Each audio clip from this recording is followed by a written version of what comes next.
Imagine a child born 1,000 years from now. Not on Earth, inside a rotating metal cylinder orbiting a distant star. She has never felt rain. She has never once stood under an open sky. Her bones are thinner than yours. Her heart is shaped differently.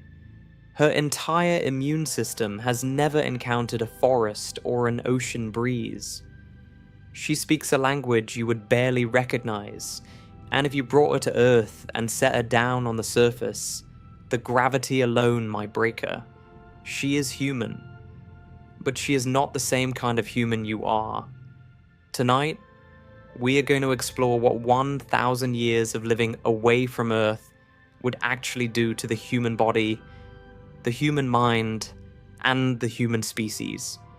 Before we get started, if you love exploring the depths of space as much as we do, take a second to like the video or subscribe. It's a simple action, but it helps this channel reach more curious minds like yours. Also, before we begin, we're now live on Spotify. The link's in the description if you'd like to listen to us wherever you are. Now, are you comfortable? Let's begin. Let's begin with a picture. It is the year 3026, 1,000 years from tonight. Somewhere in the inner solar system, a structure drifts in the space between Earth and Mars. It is enormous, a rotating cylinder roughly 5 miles in diameter and 20 miles long, spinning slowly around its central axis, completing one full rotation approximately every 2 minutes. Inside, pressed against the inner surface by a centrifugal force, there is land.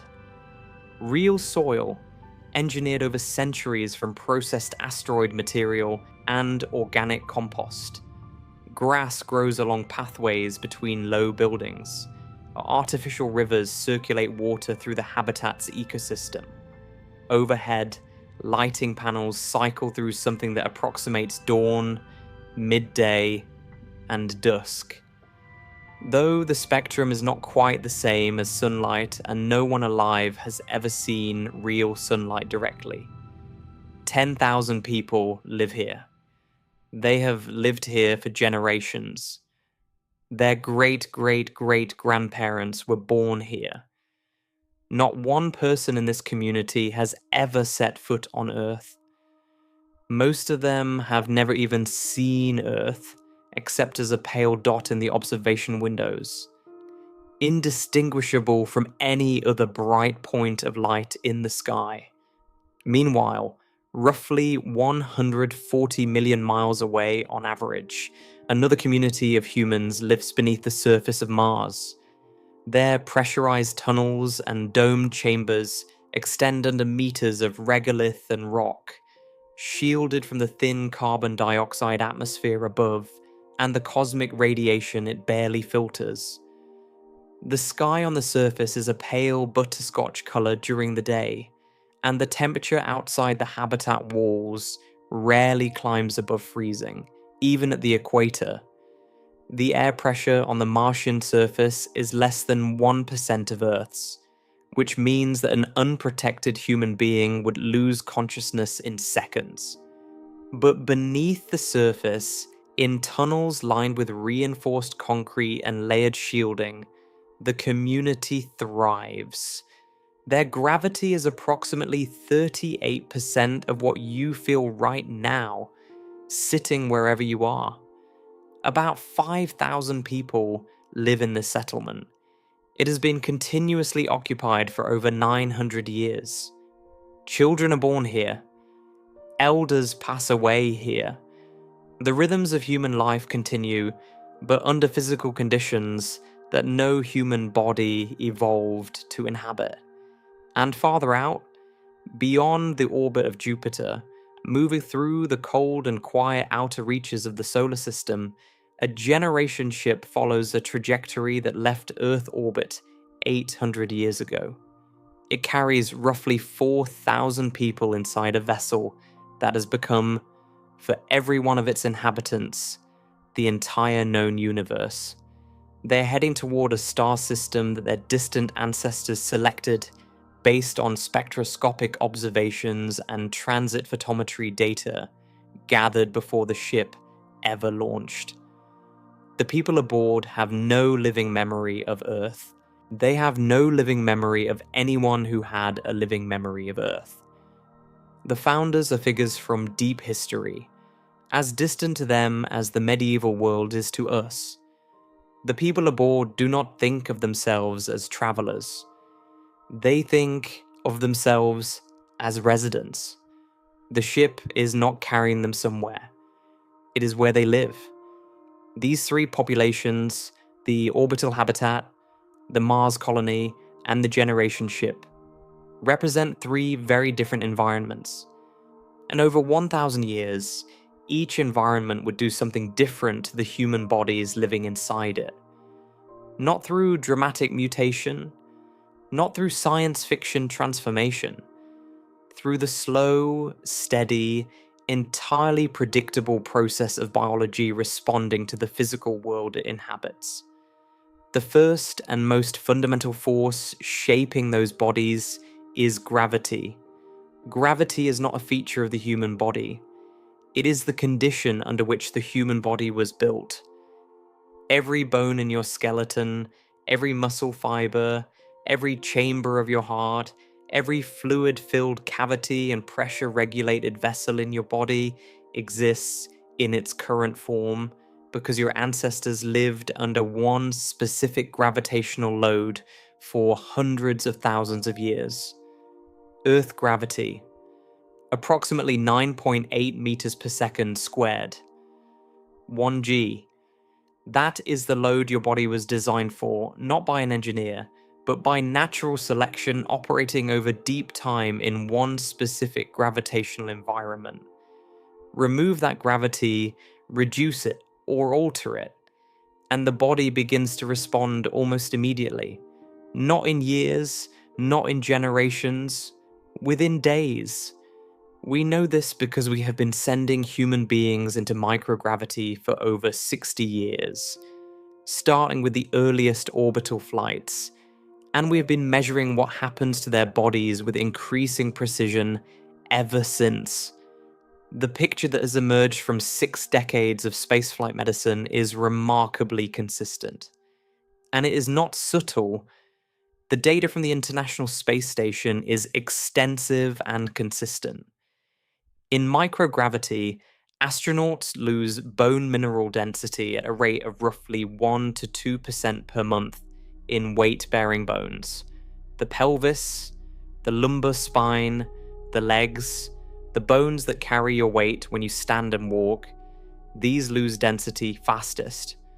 After a typical 6-month mission, astronauts have lost an average of roughly 3% of bone mineral density at the lumbar spine and approximately 6% at the hip and pelvis.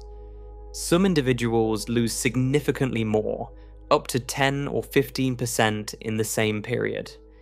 That variation is partly genetic, partly related to exercise compliance and intensity, and partly still unexplained.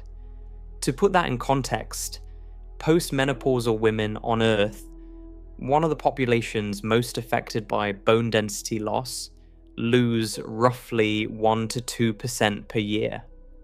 Astronauts in microgravity lose that much in a single month.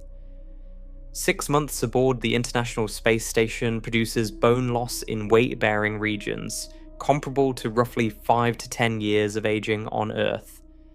The European Space Agency has noted that after a 6-month mission, some astronauts show bone loss comparable to elderly women with osteoporosis.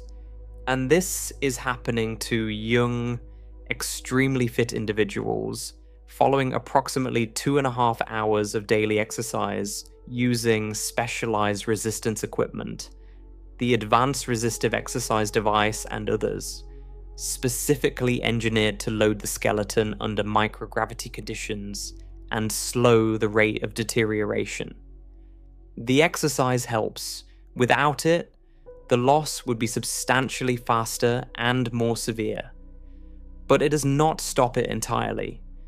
Even with aggressive countermeasures, the body recognizes that the mechanical demands on its bones have changed and reduces investment in a structure it no longer needs at full strength.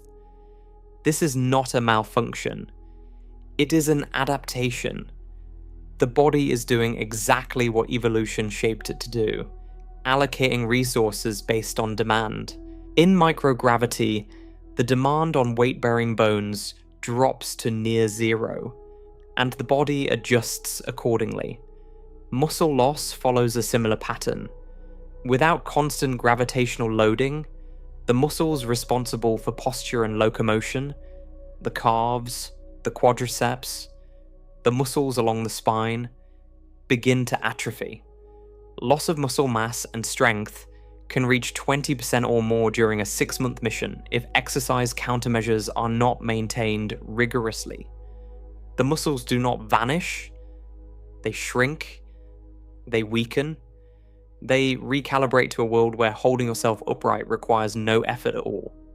The cardiovascular system changes too, and this is perhaps the most medically concerning adaptation for long-duration habitation. On Earth, your heart pumps blood against gravity every moment of your life. Blood in your legs must be pushed upward to return to your heart and brain. Your cardiovascular system is engineered for this work. It has valves in the veins of your legs that prevent backflow. It has baroreceptors that monitor pressure and adjust cardiac output in real time. Standing up from a chair requires a rapid cardiovascular adjustment that your body performs thousands of times across your life without you ever noticing. In microgravity, all of this changes.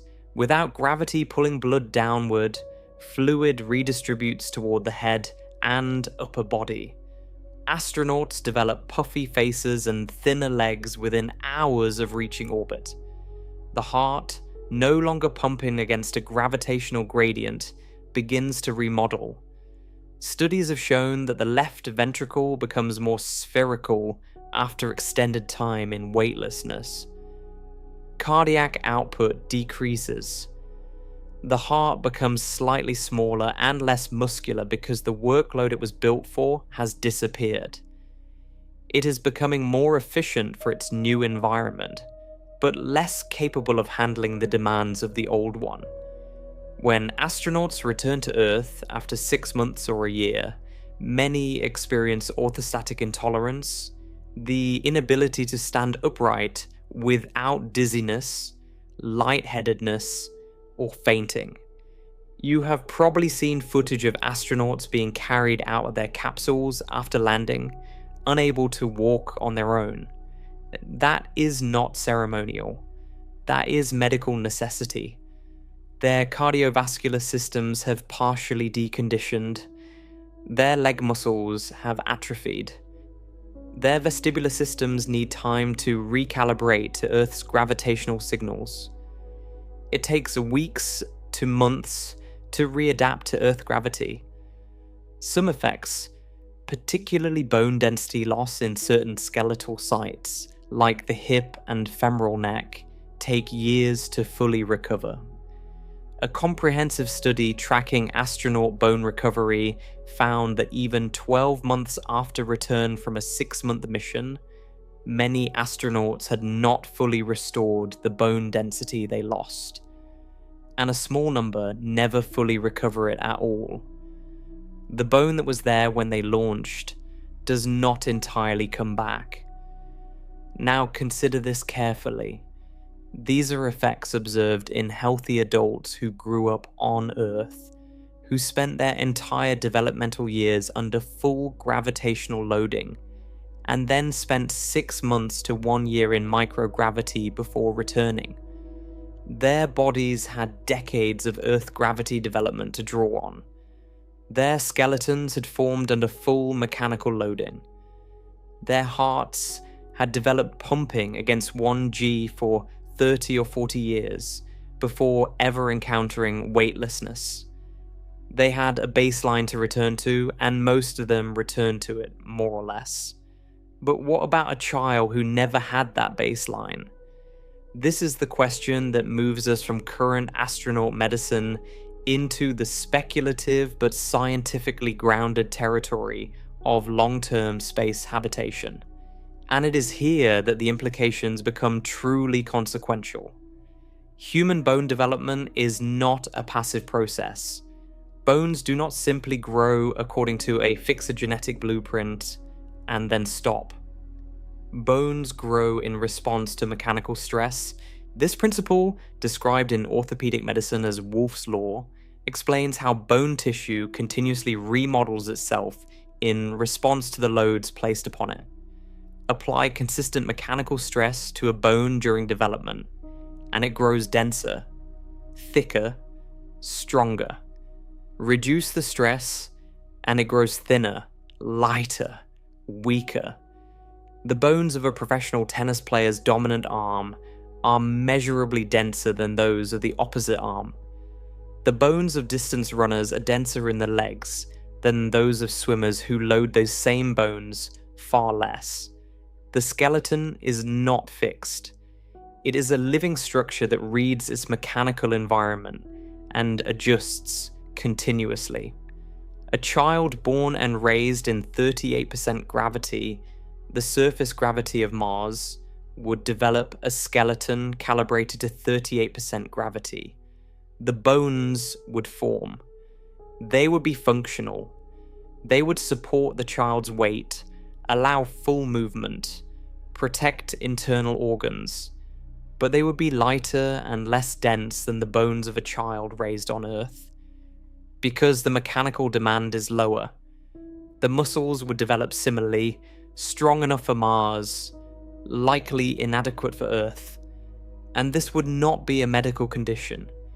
It would be normal development. Normal for that gravitational environment. The child would run and jump and climb in Martian gravity without difficulty.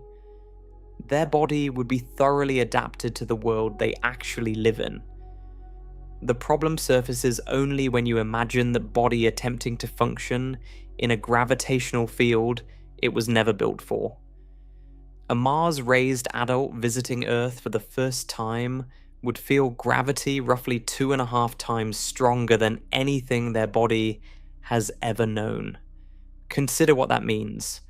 A person whose body has spent a lifetime under Martian gravity, who is accustomed to feeling a weight of only about 23 kilograms, would on Earth suddenly feel their full mass of 60 kilograms bearing down on every bone and joint, continuously, with no relief. Their skeleton, developed for 38% of that gravitational load, would be under severe and continuous mechanical stress from the moment they stood up. Their muscles, calibrated across a lifetime for Mars-level demands, would struggle with basic locomotion. Standing upright would be tiring. Walking would be labored. Climbing stairs might be impossible without assistance.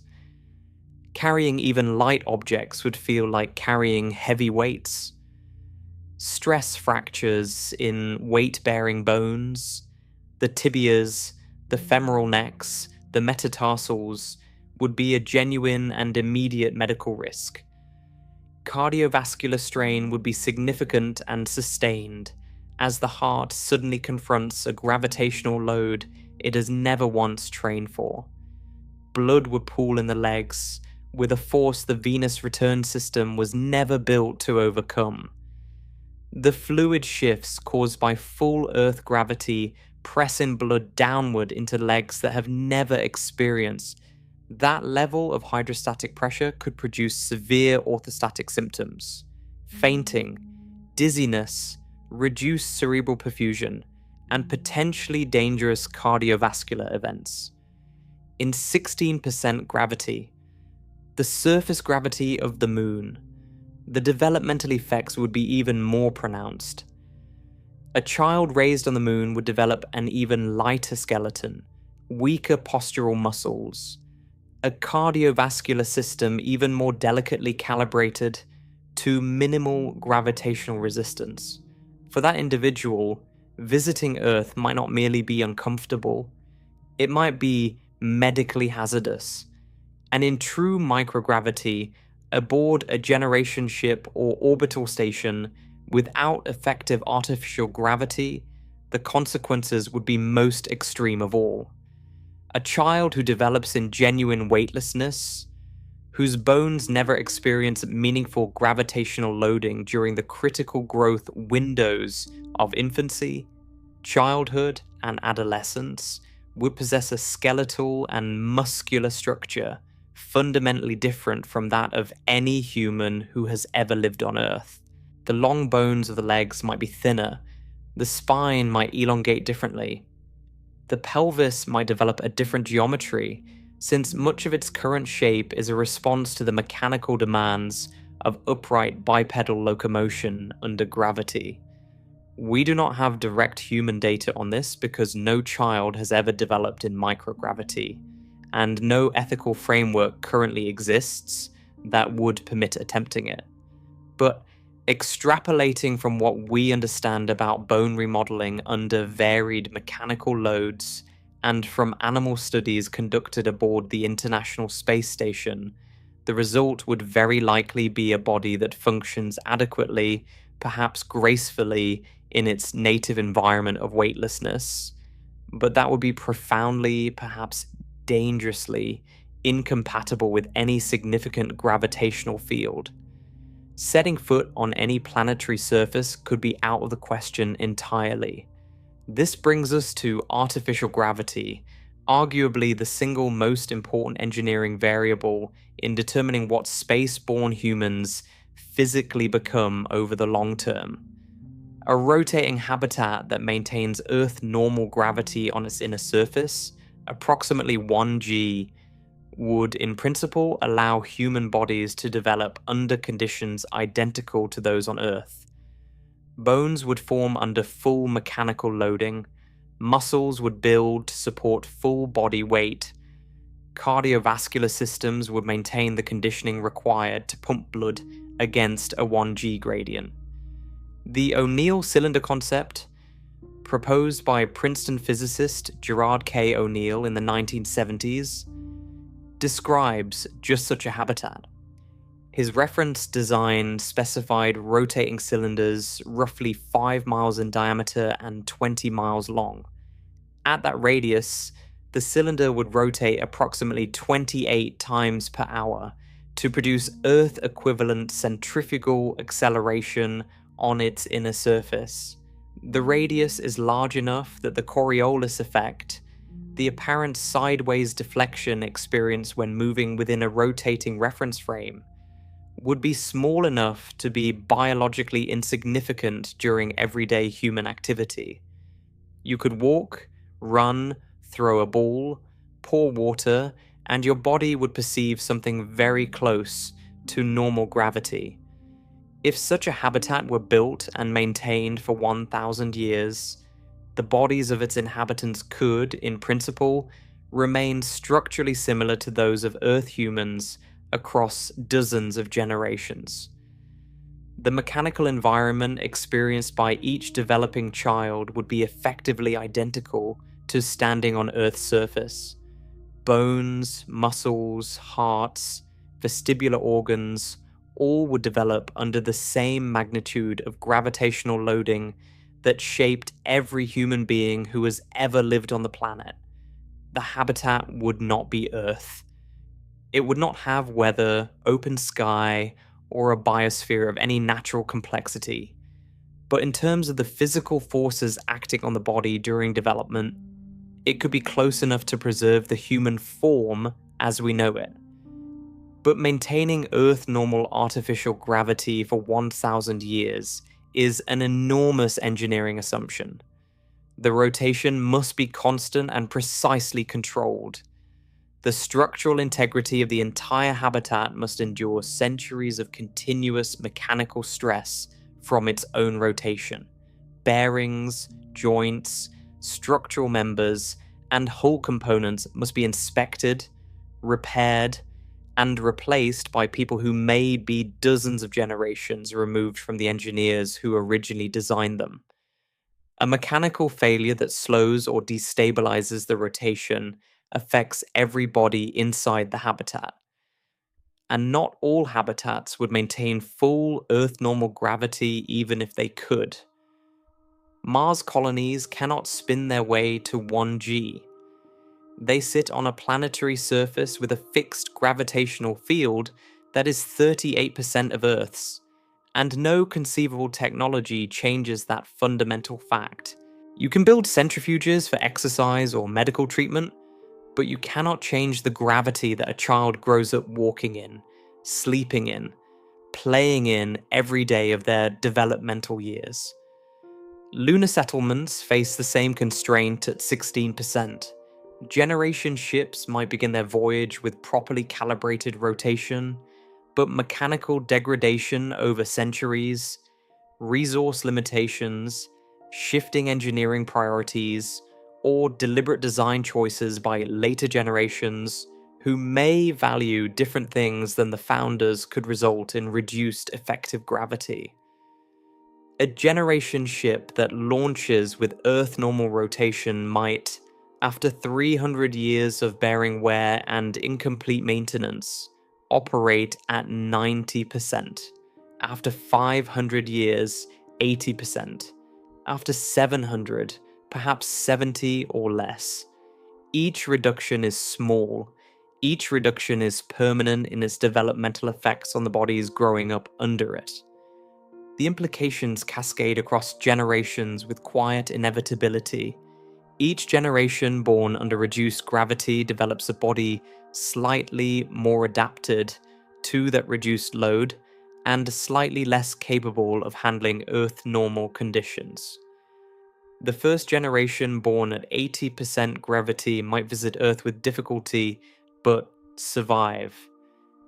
After 10 generations at that level, the cumulative developmental difference becomes more significant. After 20 generations, the gap widens further. After 40 generations, roughly 1,000 years, the bodies of that population would be calibrated to a gravitational world that Earth humans would find peculiar, and that they would experience as entirely unremarkably normal.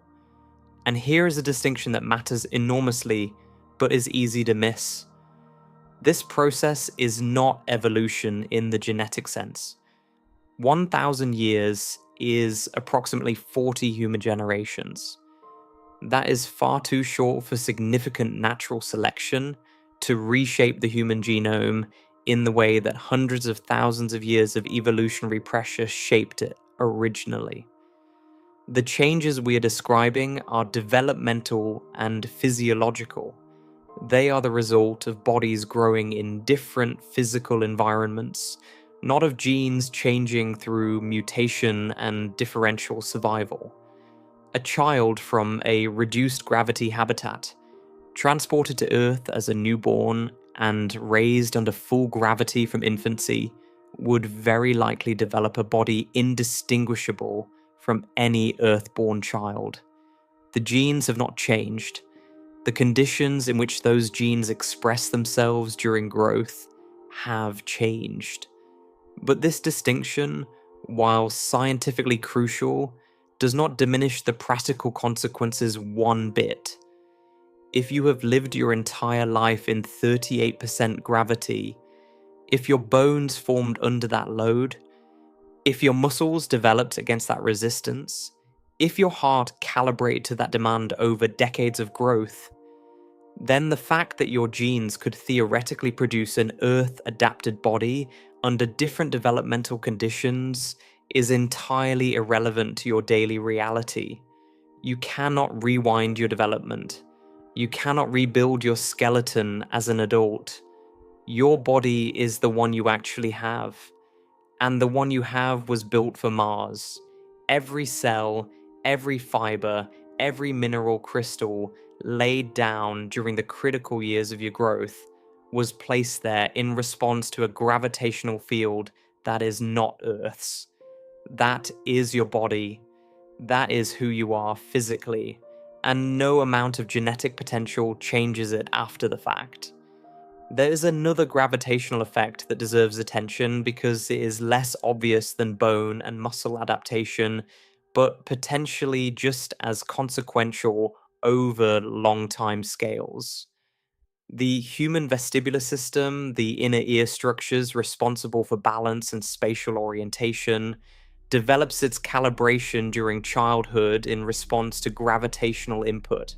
The otolith organs in the inner ear contain tiny calcium carbonate crystals that shift position in response to gravitational acceleration, telling the brain which direction is down and how the body is oriented in space. In altered gravity, these organs would calibrate differently during development.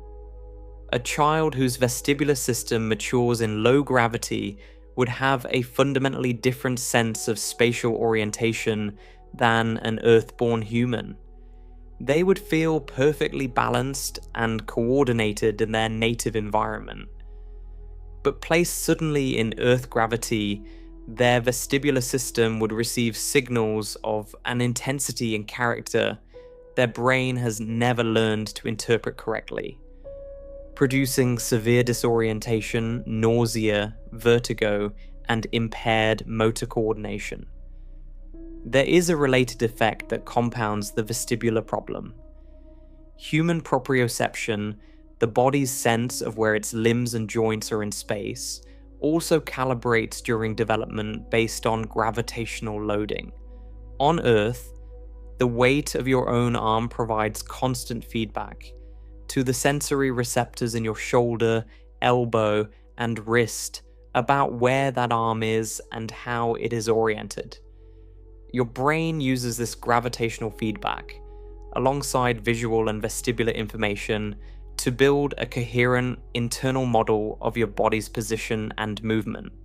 In reduced gravity, the proprioceptive signals are weaker. A child whose proprioceptive system develops under 38% gravity would build an internal body model calibrated to that lighter feedback. Their motor control would be precise and fluid in their native environment. But under full Earth gravity, their proprioceptive system would suddenly receive signals far stronger than anything it was trained on. Movements that feel natural and controlled on Mars would become clumsy and over-corrected on Earth. Reaching for an object, stepping over an obstacle, catching a thrown ball, all of these coordinated motor tasks depend on proprioceptive calibration that would be wrong for Earth gravity. The body would feel foreign to the person inside it, heavy and strange and stubbornly uncooperative, responding to an environment it was never taught to navigate. Vision is similarly affected, though through a different mechanism. On the International Space Station, the majority of astronauts on long-duration missions develop measurable changes in their eyes. The condition, formerly designated spaceflight-associated neuroocular syndrome, involves swelling of the optic nerve head, flattening of the posterior globe of the eyeball, and shifts in refractive error, typically toward farsightedness. The underlying cause appears to be elevated intracranial pressure resulting from the persistent headward fluid redistribution that occurs when gravity no longer pulls blood and cerebrospinal fluid toward the lower body. Some of these visual changes persist after return to Earth and are only partially reversible. In a population living 4 generations in reduced gravity, the fluid dynamics within the skull and around the eyes would settle into a new equilibrium. The eyes might develop differently during childhood. The optic nerves might assume a different configuration within the cranial space. The entire pressure environment of the head might stabilize at values that are normal and healthy for that particular gravity level, but significantly different from Earth standard physiology. Vision in their native environment might be excellent. Vision upon sudden exposure to full Earth gravity with its abrupt downward fluid redistribution, could be acutely compromised. The cumulative picture that emerges across all of these systems is sobering in its consistency. After 1,000 years, a human population living in a gravitational environment significantly different from Earth would have bodies that are structurally, functionally, and developmentally optimized for that environment. Their bones would be calibrated to their gravity, their muscles would match their gravitational demand. Their hearts would pump at the output their world requires and no more. Their vestibular systems would orient to their local version of down. Their eyes and cranial fluid dynamics would equilibrate to their ambient pressure conditions. They would be healthy, capable, fully functional human beings in their world, but their world is not Earth. And the further their gravitational environment diverges from 1G, the more alien Earth's surface would feel to their bodies. Not because something went wrong with them, because everything went right. Their biology did exactly what human biology has always done. It adapted to the world it was given. It optimized. And in doing so, it drifted steadily away from the world it originally came from. Now, a careful listener might note that everything we have discussed so far treats gravity as the only variable.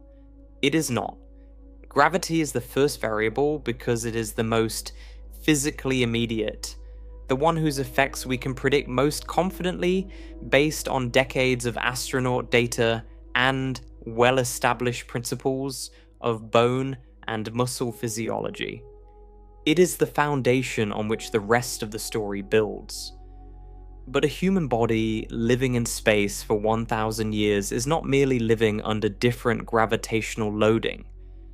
It is living inside a sealed structure surrounded by vacuum, bathed continuously in ionizing radiation that Earth's magnetosphere would normally deflect, breathing air that has been recycled through mechanical and biological systems for generations, drinking water that has been filtered and recirculated countless times, eating food grown under artificial light in closed agricultural systems, and attempting to reproduce and raise children in conditions no human being has ever reproduced or developed in before. Gravity reshapes the structure of the body, but radiation reaches deeper. It penetrates cells. It damages the molecular machinery of life itself. And what cosmic radiation does to human tissue across centuries of continuous exposure, what it does to reproductive cells, what it might do to developing embryos, what it means for a population trying to sustain itself biologically across 40 generations without the shielding of a planetary magnetosphere and a thick atmosphere. That is a different category of threat entirely. One that operates not on the scale of bones and muscles, but on the scale of chromosomes and DNA. And that is where we turn next. Everything we have talked about so far, the bone loss, the muscle atrophy, the cardiovascular remodeling, those are changes you can see and measure from the outside. A weaker leg, a thinner bone on a scan, a heart that pumps differently. They are structural changes, mechanical changes, the kind of thing an engineer would understand, a system recalibrating to a different set of loads. But there is another category of change that happens to the human body in space, one that operates on a scale you cannot see with the naked eye. It works at the level of cells, at the level of molecules, at the level of the DNA coiled inside every nucleus of every cell in your body. And unlike the gravitational changes, which are the body adapting sensibly to a new environment, this category of change is almost entirely destructive. We are talking about radiation. On Earth, you live at the bottom of a deep well of protection, that most people never think about because it has been there since before life existed. Two systems shield you from the worst of what the cosmos throws at the planet every second of every day. The first is Earth's magnetosphere, a vast invisible bubble of magnetic force generated by convection currents in the liquid iron churning deep in the planet's core. This magnetic field extends tens of thousands of miles into space, deflecting the vast majority of charged particles streaming through the solar system. It is not a wall. It is more like a river current that pushes incoming particles around the planet rather than letting them hit it directly. Without this magnetic shield, the solar wind, a continuous outflow of protons and electrons from the sun, would interact directly with the upper atmosphere and, over geological time, gradually strip it away entirely. Mars, which lost its global magnetic field roughly 4 billion years ago, when its core cooled and solidified, is a stark demonstration of what happens without that protection. Its atmosphere today is less than 1% as dense as Earth's. The oceans it may once have had are gone. The second layer of protection is that atmosphere. Even after the magnetosphere has deflected most incoming particles, the ones that make it through still have to pass through roughly 60 miles of dense atmospheric gas before reaching the surface.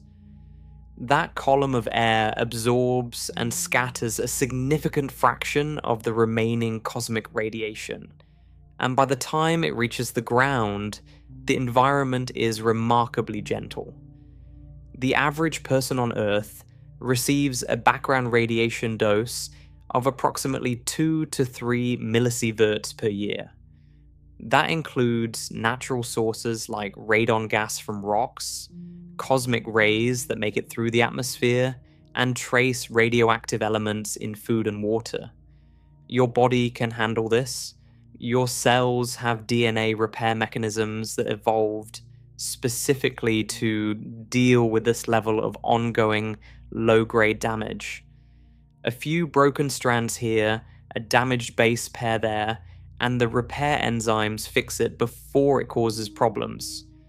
The system works because the damage rate is low enough that repair can keep up.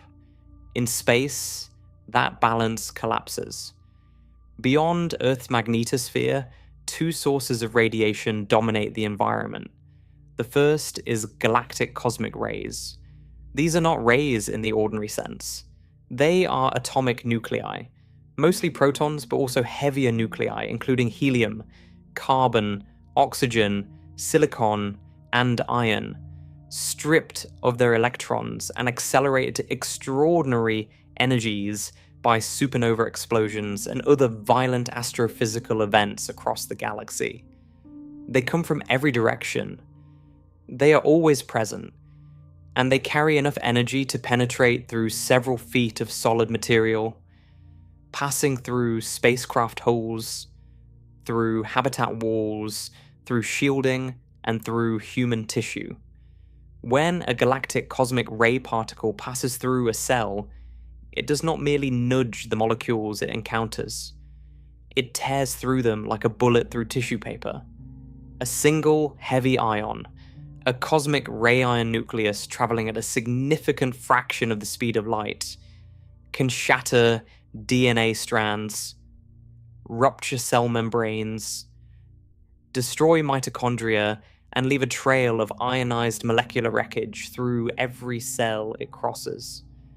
The damage is concentrated, intense, and qualitatively different from the diffuse, low-energy radiation damage that cells on Earth are adapted to repair. These concentrated injuries are called double-strand breaks, the most dangerous form of DNA damage because they sever both complementary strands of the double helix simultaneously. The cell's repair machinery can handle single-strand breaks relatively easily by using the intact complementary strand as a template. But when both strands are broken at the same location, the repair process becomes error-prone. Sometimes the repair works correctly and the cell recovers. Sometimes it introduces errors, mutations that may be harmless, may compromise cell function, or may predispose the cell to malignant transformation. And sometimes the damage is so catastrophic that the cell simply dies, or worse, survives in a damaged state and begins to replicate its broken instructions. That is one of the primary molecular pathways to cancer. The second source is solar energetic particles. These are protons and other charged particles ejected from the sun during solar flares and coronal mass ejections. They arrive in bursts, sometimes with little warning, and they can deliver large radiation doses over short periods. A major solar particle event can produce, in a matter of hours, a radiation dose that would normally accumulate over months of galactic cosmic ray exposure. On the International Space Station, the station's orbit within Earth's magnetosphere provides partial shielding against these events. In deep space, or on the surface of Mars with its negligible magnetic field and thin atmosphere, there is no such protection. The numbers tell the story. On Earth, your annual radiation dose from all natural sources is roughly 2 to 3 millisieverts. On the surface of Mars, measurements from the Curiosity rover's radiation assessment detector recorded an average dose rate of approximately 0.67 millisieverts per day. That works out to roughly 245 millisieverts per year, about 80 to 100 times the annual dose on Earth. In deep space, during the transit between Earth and Mars, Curiosity's instruments measured approximately 1.8 millisieverts per day inside the shielded spacecraft. That translates to roughly 650 millisieverts per year of continuous exposure. To understand what those numbers mean biologically, consider that a total accumulated dose of approximately 1 sievert, 1,000 millisieverts, is associated with a roughly 5% increase in lifetime fatal cancer risk. NASA estimated that a complete round-trip Mars mission, including 180 days of transit each way and 500 days on the surface, would expose astronauts to a total dose of approximately 1 sievert. That is a single mission of roughly 2.5 years. We are talking about populations living in these radiation environments continuously for 1,000 years. 40 generations of exposure, not one mission, but a permanent condition of existence. Now, there are ways to reduce radiation exposure. Shielding helps, but the physics of cosmic ray shielding is considerably less cooperative than most people assume. Thin metal shielding, the kind that standard spacecraft hulls provide, actually makes galactic cosmic ray exposure worse in some important respects. When a high-energy cosmic ray strikes an aluminum or steel hull, the particle does not simply stop. It can shatter into a spray of secondary particles, neutrons, protons, and lighter ions that scatter in all directions, producing more total radiation on the inside of the hull than there would have been if the hull were not there at all. This process is called spallation, and it means that simply making walls thicker with conventional metals does not straightforwardly solve the problem. In some configurations, it makes things worse. Water is a better shield against many forms of radiation.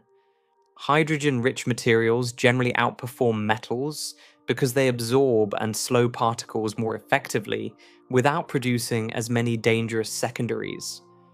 Placing water tanks or polyethylene barriers around living spaces can significantly reduce dose rates.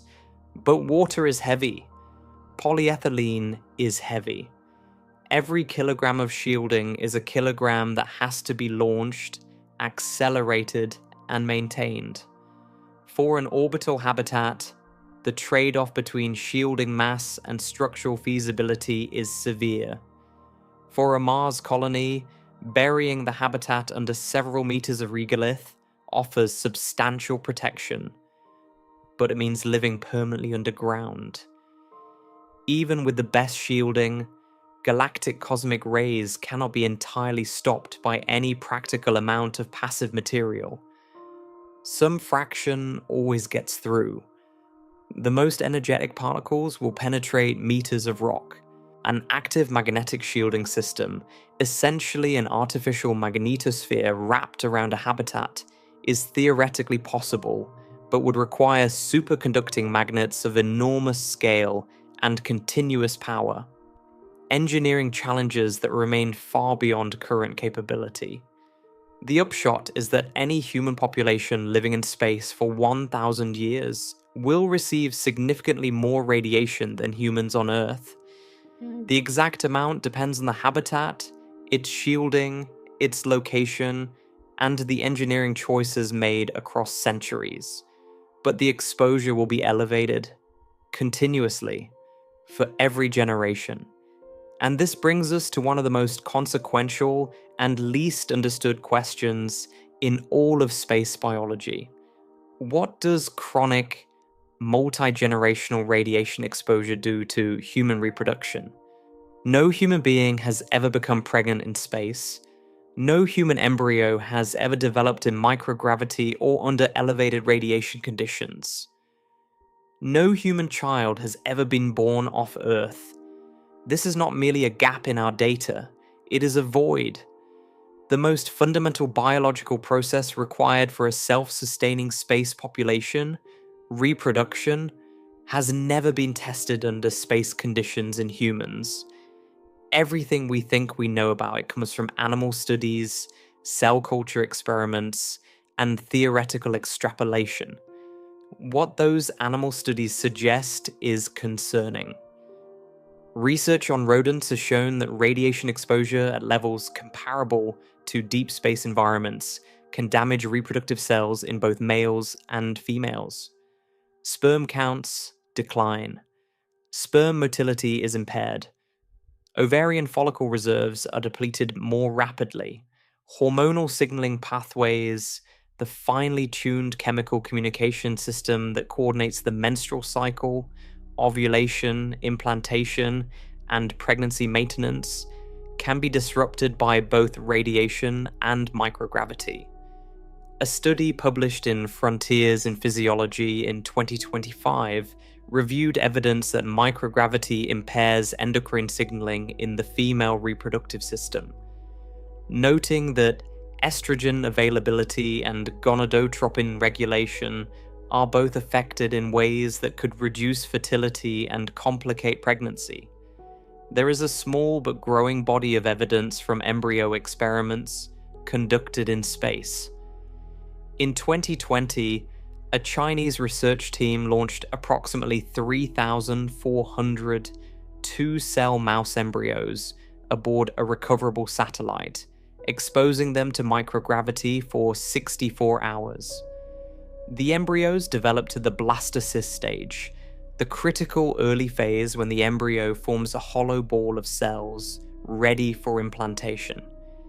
This was an important proof of concept.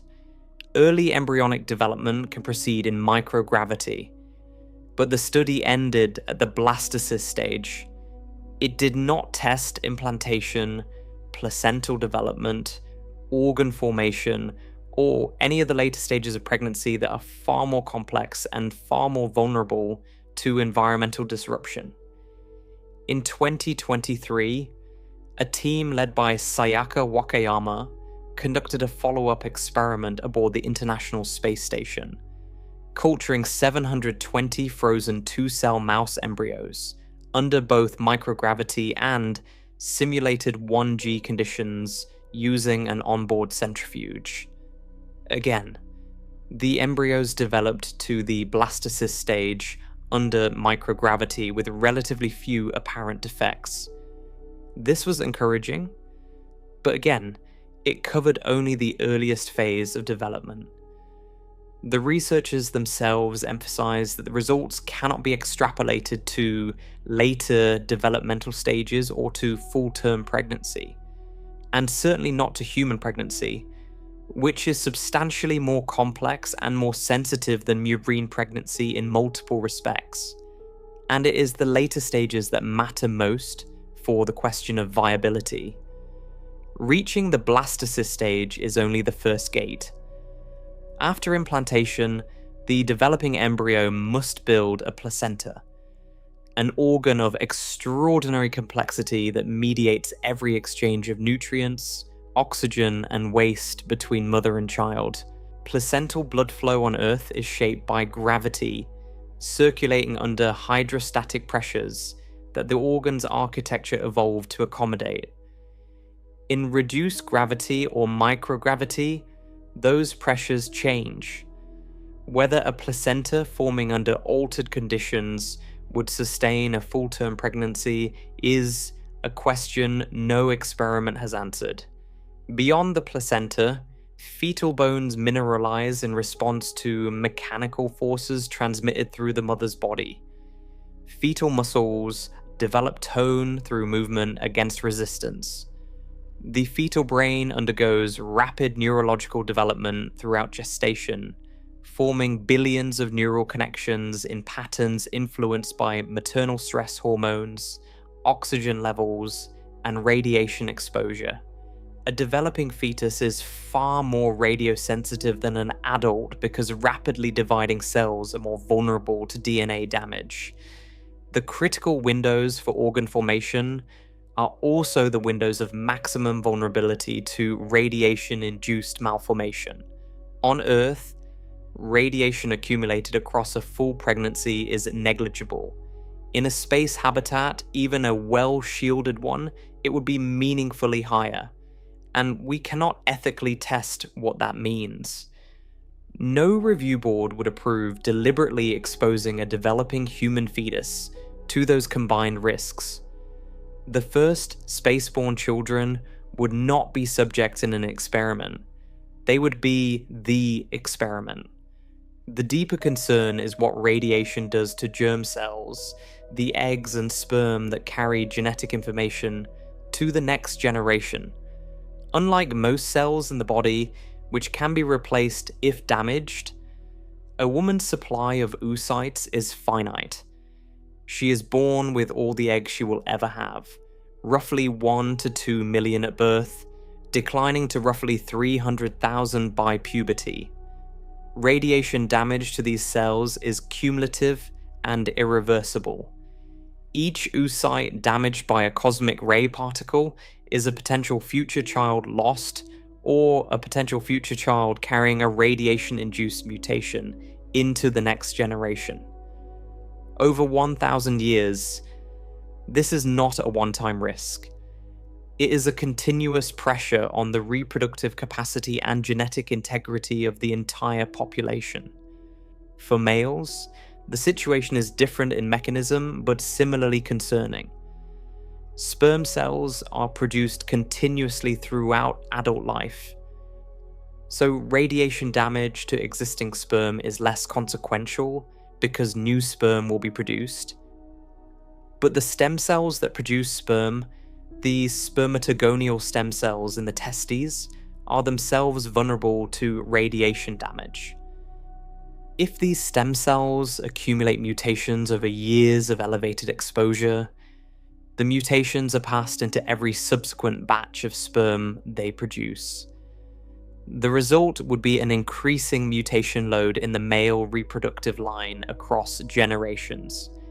This is where we need to talk about something that happened aboard the International Space Station that gave scientists their best window yet into what long-duration spaceflight does to a human body at the molecular level, the NASA Twin Study.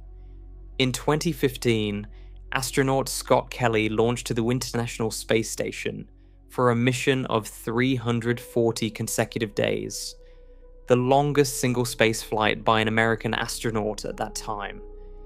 His identical twin brother, retired astronaut Mark Kelly, remained on Earth as a biological control subject. Because Scott and Mark are genetically identical, any differences observed between them during and after the mission could be attributed to the spaceflight environment rather than genetic variation. 10 research teams across 12 universities, comprising 84 researchers, monitored both brothers before, during, and after the mission across a comprehensive range of biological measurements. More than 300 samples were collected over 27 months. The results, published in the journal Science in 2019, were striking in their breadth and in some cases deeply surprising. Scott Kelly showed changes in gene expression, the activity levels of specific genes that were widespread and, in some cases, persistent. By the time the data were fully analyzed, researchers had catalogued thousands of individual gene expression changes. Approximately 93% of these changes returned to their pre-flight baseline within 6 months of his return to Earth, but roughly 7% did not. These persistent changes affected genes related to the immune system, DNA repair mechanisms, bone formation networks, and the body's response to oxygen deprivation and elevated carbon dioxide, conditions that are routine on the International Space Station, where carbon dioxide levels run higher than they do on Earth's surface. The changes were described by NASA as minimal and likely within the range of what humans experience under other forms of intense environmental stress, such as high-altitude mountaineering. But their persistence 6 months after return, with no sign of further recovery, was notable and remains unexplained. Perhaps the most unexpected finding involved telomeres, the protective caps on the ends of chromosomes. Telomeres normally shorten with age, and their length is considered a marker of biological aging and cellular health. During the mission, Scott Kelly's telomeres actually lengthened, the opposite of what researchers expected. But upon his return to Earth, his telomeres shortened rapidly, dropping below their pre-flight length. This pattern, lengthening in space, followed by accelerated shortening on return, had not been predicted by any existing model. Its long-term health implications remain unclear, but the telomere dynamics suggest that spaceflight triggers complex biological responses that we do not yet fully understand. Scott Kelly's immune system also showed measurable changes. His body mounted an appropriate response to a flu vaccine administered in space, the first time a vaccine was given to an astronaut in orbit, which was reassuring. But other immune markers shifted in ways that suggested the immune system was under sustained stress. Latent viruses, including herpes viruses that normally remain dormant in healthy adults, were reactivated during the mission, a phenomenon that has been documented in other astronauts as well. The immune system was not failing. It was struggling, fighting on multiple fronts simultaneously in an environment it was not built for. And this was 1 year, one adult, one mission. The twin study is the best data point we have, and it represents 1,000th of the time frame we are discussing. Extrapolating from 1 year to 1,000 years is an exercise in structured uncertainty, but the direction of the evidence is clear. The space environment produces molecular level changes in the human body that are real, measurable, and in some cases persistent. Over many generations of continuous exposure, these effects would accumulate in ways that are difficult to predict but unlikely to be trivial. Now, let us connect these threads. Radiation damages DNA. Damaged DNA in reproductive cells can introduce mutations into the next generation. Even with shielding, space populations will receive more radiation than Earth populations. Over 40 generations, the mutation rate in a space population would very likely be elevated compared to a population on Earth. Most mutations are neutral or slightly harmful. A small number might prove beneficial in specific contexts.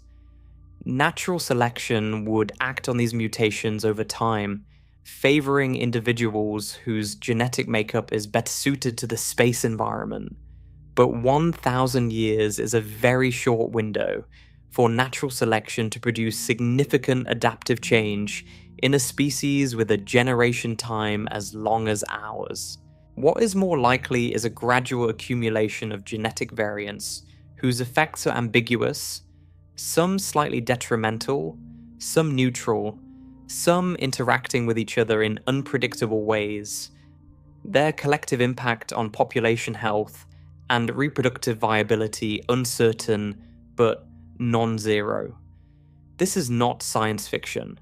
This is standard population genetics operating under altered environmental conditions. And radiation-driven mutation is only one half of the genetic equation. The other half is isolation itself. A space population of a few thousand people, cut off from the rest of humanity by vacuum and distance, would also experience genetic drift, the random reshuffling of gene frequencies that occurs in every small, closed population over time. Drift operates independently of radiation. It does not need environmental damage to drive change. It needs only a small population and enough generations for statistical randomness to shift the genetic profile away from where it started. Combined with an elevated mutation rate, drift would push the population's genetic trajectory away from the Earth origin baseline faster and less predictably than either process would alone. The result, after centuries, would be a population whose genome is not damaged in any obvious way, but is measurably different from the genomes of the people who founded it, shaped by forces that are neither deliberate nor adaptive, but simply the mathematics of inheritance in a closed group. There is one more dimension to this that we need to address before we move on, and it concerns the children themselves. Not their bones or their muscles, which we covered earlier, but their immune systems and their overall developmental trajectory in an enclosed, artificial environment. The human immune system does not arrive fully formed at birth. It develops over the first several years of life through exposure to the microbial world. Every surface a child touches, every breath they take, every mouthful of food and sip of water introduces their immune system to microorganisms.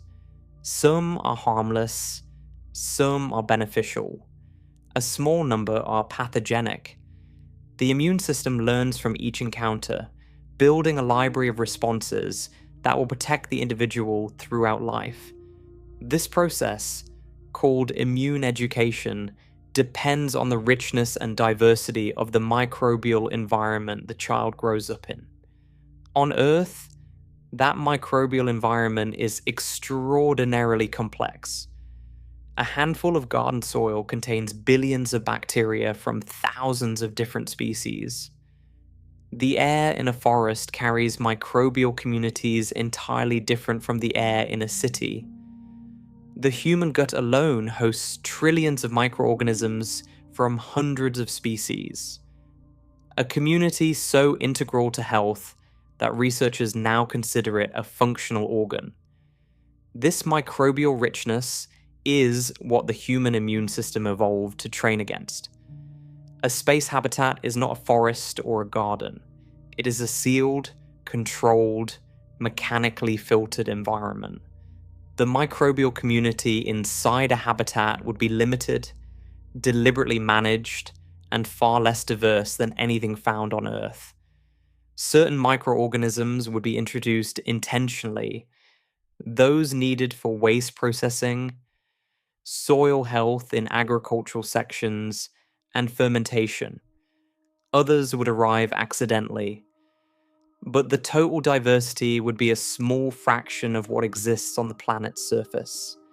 Children raised in this limited microbial environment would develop immune systems calibrated to a much narrower range of organisms than any child raised on Earth. The hygiene hypothesis, now more commonly referred to as the biodiversity hypothesis in contemporary immunology, proposes that reduced early life microbial exposure is associated with increased rates of allergies, autoimmune disorders, and inappropriate immune responses. The mechanism is relatively well understood. Without a diverse microbial environment to train against during the critical developmental window, the immune system fails to learn the difference between genuinely threatening organisms and harmless environmental stimuli. It becomes hair trigger, overreacting to benign proteins in food, pollen, or dust. Or it turns inward, attacking the body's own tissues in autoimmune responses. This connection has been studied extensively in the context of modern urban living on Earth, where children raised in highly sanitized apartments and daycare environments show higher rates of asthma, eczema, and food allergies compared to children raised on farms or in rural settings with rich and diverse microbial exposure. The difference is measurable, reproducible, and significant. In a space habitat, this effect would be amplified. The microbial environment would be not just cleaner than a farm, but fundamentally constrained in its diversity.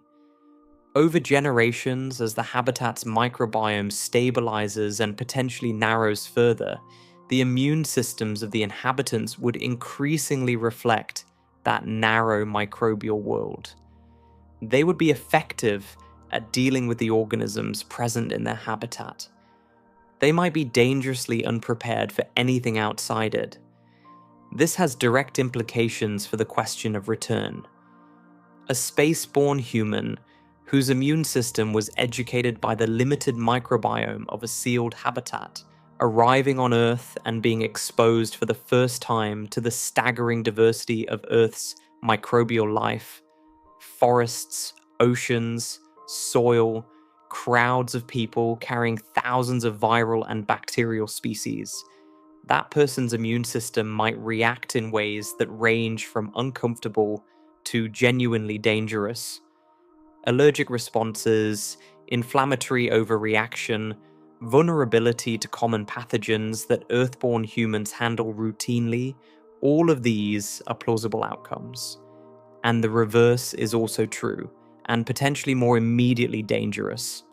A visitor from Earth arriving at a space habitat could introduce microorganisms that the habitat population has no immunity to. Their bodies have never encountered these organisms. Their immune systems have no memory of them, no antibodies, no trained T cells, no prepared response at all. The historical parallel is grim and instructive. When European explorers arrived in the Americas and the Pacific Islands beginning in the 15th century, they brought diseases that indigenous populations had never encountered. Smallpox, measles, influenza, typhus. The results were catastrophic, with mortality rates in some communities exceeding 90%. These populations were not genetically inferior or biologically weaker. They were immunologically naive, having never been exposed to these specific pathogens and therefore having no immune memory to draw on. The space version of this would not involve smallpox specifically, but the underlying principle, an isolated population encountering a diverse microbial environment for which it has no prepared defense, is precisely the same. And it would work in both directions. The biological picture that emerges when you combine radiation exposure, reproductive uncertainty, immune system narrowing, and the developmental effects of growing up in an artificial environment is considerably more complex than the gravitational story alone. Gravity reshapes the body's structure, Radiation attacks its molecular foundations. A limited microbiome constrains its immune repertoire. And the interplay between all of these factors, operating continuously across 1,000 years and 40 generations, would produce a population that is adapted to its specific habitat in ways that are deeply embedded in its biology. These would not be superficial differences. They would not be the biological equivalent of a different accent or a different hairstyle. They would be systemic, physiological, and in many cases medically significant differences in how the body is built, how it defends itself, how its DNA has been shaped by a millennium of altered environmental pressures, and how its reproductive biology has navigated conditions that no previous generation of humans ever faced. And we have not yet discussed what may be the most powerful shaping force of all. Not gravity, not radiation, not immunity, the habitat itself. The walls, the air, the artificial sky, the closed social world, the psychological reality of living inside a machine from the moment of birth to the moment of death, and knowing that your children will do the same, and their children after them. The sealed world does not just constrain the body, it reshapes the mind, it redefines culture, it alters what community means, what identity means, what it means to be a person in a place where the place is entirely a human construction. That is a different kind of change, and it is the one we need to understand next. So far, we have talked about what space does to the body from the outside. Gravity pulling on bones, or failing to. Radiation piercing cells. Microbial environments narrowing immune repertoires. These are physical forces acting on biological systems, and their effects, while profound, follow patterns we can study and, at least in principle, predict. But there is another dimension of change that 1,000 years of space living would produce, and it is harder to measure, harder to model, and in some ways, harder to accept. It is the change that comes from living inside a world that is entirely made. Every space habitat, whether it is a rotating cylinder, a pressurized tunnel on Mars, or a generation ship crossing the void, has one thing in common. It is closed, sealed from the outside. The air inside has been recycled through filters and biological systems hundreds or thousands of times. The water has been processed, consumed, excreted, purified, and consumed again in cycles that never end. The food grows under artificial light in soil that was engineered or composted from previous harvests. The walls are the absolute boundary of the world. There is no outside, not in the way that word means on Earth. Outside is vacuum, or toxic atmosphere, or radiation-soaked regolith. Outside is death. Inside is everything. This might sound like a technical description of life support engineering. It is not.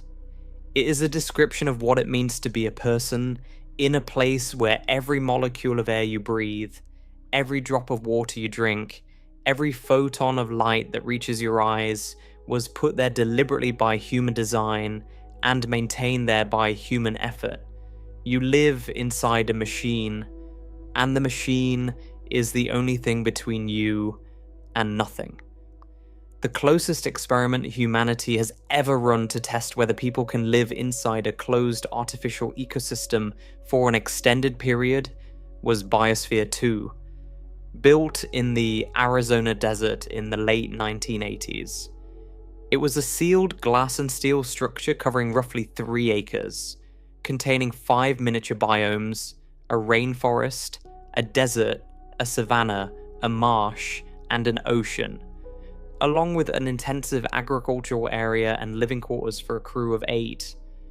The goal was to seal the structure completely and have the crew live inside for 2 years, growing their own food, recycling their air and water through the biological systems of the enclosed ecosystems, and demonstrating that a closed ecological system could sustain human life without external inputs.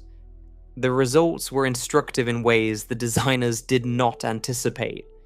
Within the first 16 months, oxygen levels inside the structure dropped from the normal 21% to roughly 14%, equivalent to the oxygen available at an altitude of approximately 15,000 feet.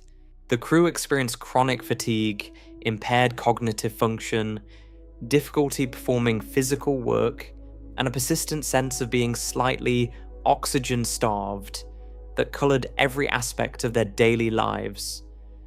One crew member later described the experience as living on a permanent mountaintop without ever having climbed one. The cause turned out to be more complex than anyone initially realized. Soil microorganisms were consuming oxygen faster than the plants could produce it, because the soils had been loaded with too much organic matter, driving microbial respiration far above predicted levels. Meanwhile, some of the carbon dioxide produced by this respiration was not being recycled back into oxygen by plants as expected.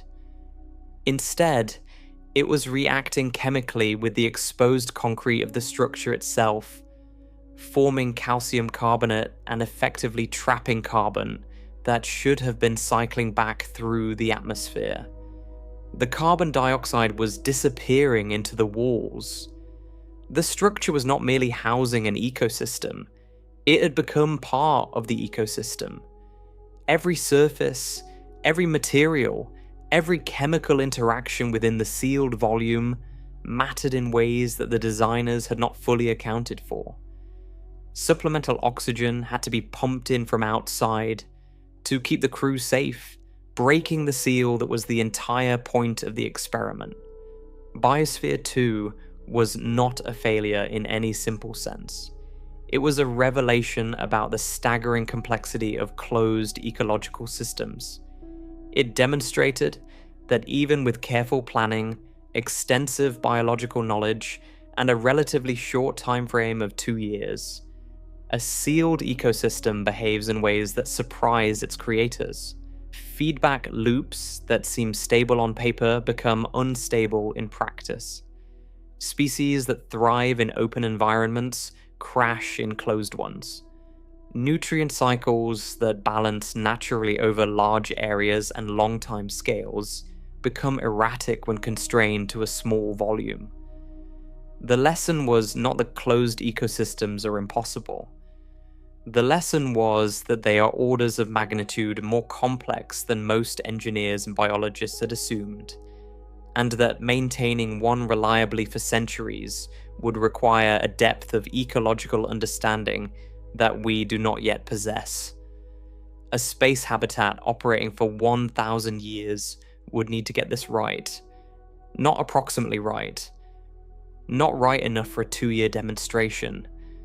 Right enough that the air remains breathable, the water remains clean, the soil remains productive, and the biological cycles remain balanced for centuries of continuous operation, managed by people who were born inside the system and have no external reference point for what correct looks like.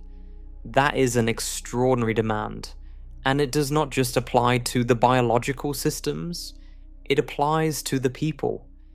The psychological literature on what happens to human beings in prolonged isolation and confinement is extensive, carefully studied, and consistently sobering.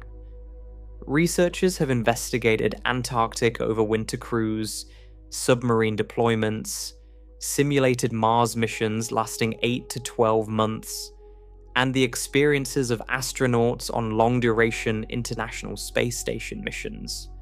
The patterns that emerge are remarkably consistent across all these settings.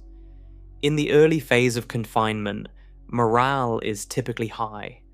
There is novelty, purpose, the energy of a new experience and new companions. People are cooperative, motivated, and socially engaged.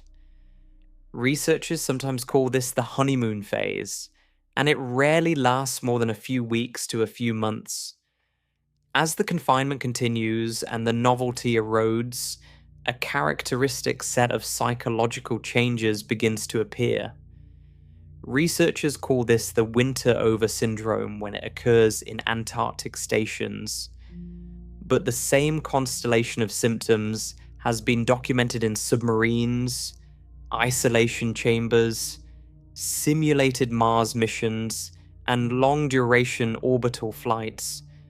Cognitive processing slows measurably on standardized tests. Memory becomes less reliable. Concentration requires more effort for the same results.